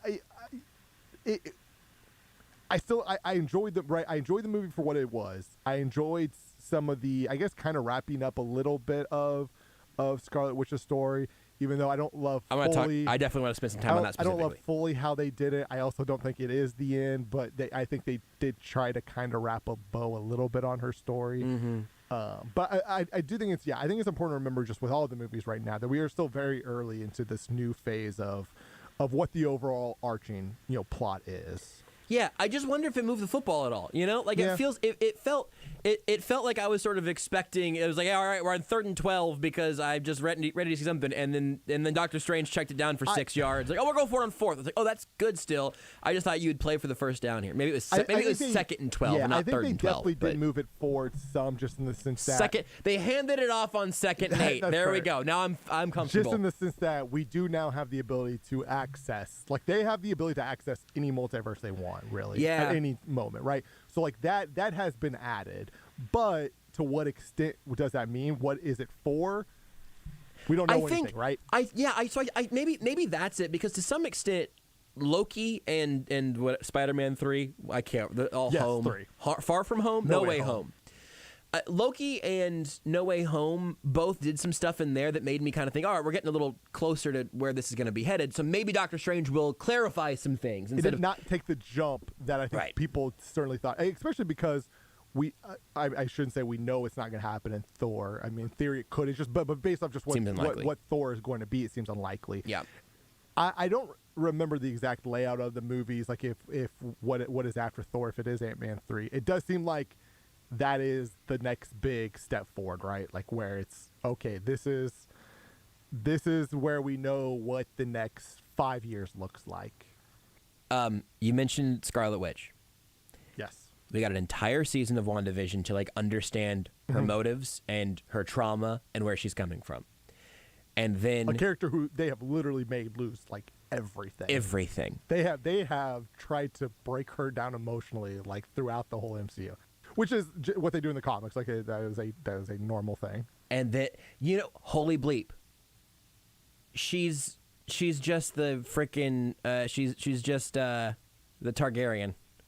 That's what it felt like 100%. to me. Yes, Daenerys Targaryen. She's 100%. basically she was the queen of red dragons. Yep. It's like, wait a second. And now in this case, at least with Scarlet Witch, they had taken everything from her and pushed her to the brink. And you're all right, now she's in the Darkhold. Now everything. She's now just literally this recent Avenger is literally just killing everybody, including being willing to kill a different version of herself, to kidnap children that look like hers but weren't hers in the multiverse of it all. The line when she says, "When you break the rules, you're a hero. When I do it, I'm the villain," though. That line was powerful. Yeah, I wish somebody would have said that to the writers of this movie more directly. I think this was said on The Ring. I can't remember if it was the Midnight Boys or if it was the House of Mal, but essentially, or House of R, that it was Scarlet Witch, and generally has always been this. It is a female character written by men. Yeah. Right. Yeah. And then you even mentioned at the end, Doctor Strange now up in this Darkhold. Now he's going to use it to become more of a hero, or he's like. But he's rewarded for it. Exactly. And she becomes this crazy mom that loves her kids so much that she murders everyone. Would kill everybody. It's like, well, I don't know that. It didn't feel justified, and it felt honestly like it betrayed WandaVision. Yeah. Which is too bad, because WandaVision was better than this movie was. Through my eyes, I would make that argument. There's a lot they could have filled in between that would have, in theory, made that story better. But it's a big jump to go from the end of WandaVision to how she is in Doctor Strange. It's not an impossible jump, but it's there's so many missing pieces there. And also, I just didn't like it as a choice. Yep. You know what I mean? Like, that's the other element that did get brought up. It's overplayed. It's just overplayed. It was not the most interesting path for her character to take, and it bummed me out. Give me a ranking out of 10. 7 out of 10. Fine. That feels right. Yeah. I think I'd probably give it a 6 or 6.5. But I'm glad that we finally talked about it. It's a multiverse. We may have not gotten to it at all. Bye, Mom. You're listening to Almost Entirely Sports with Joshua Brisco on Sports Radio 810 WHB.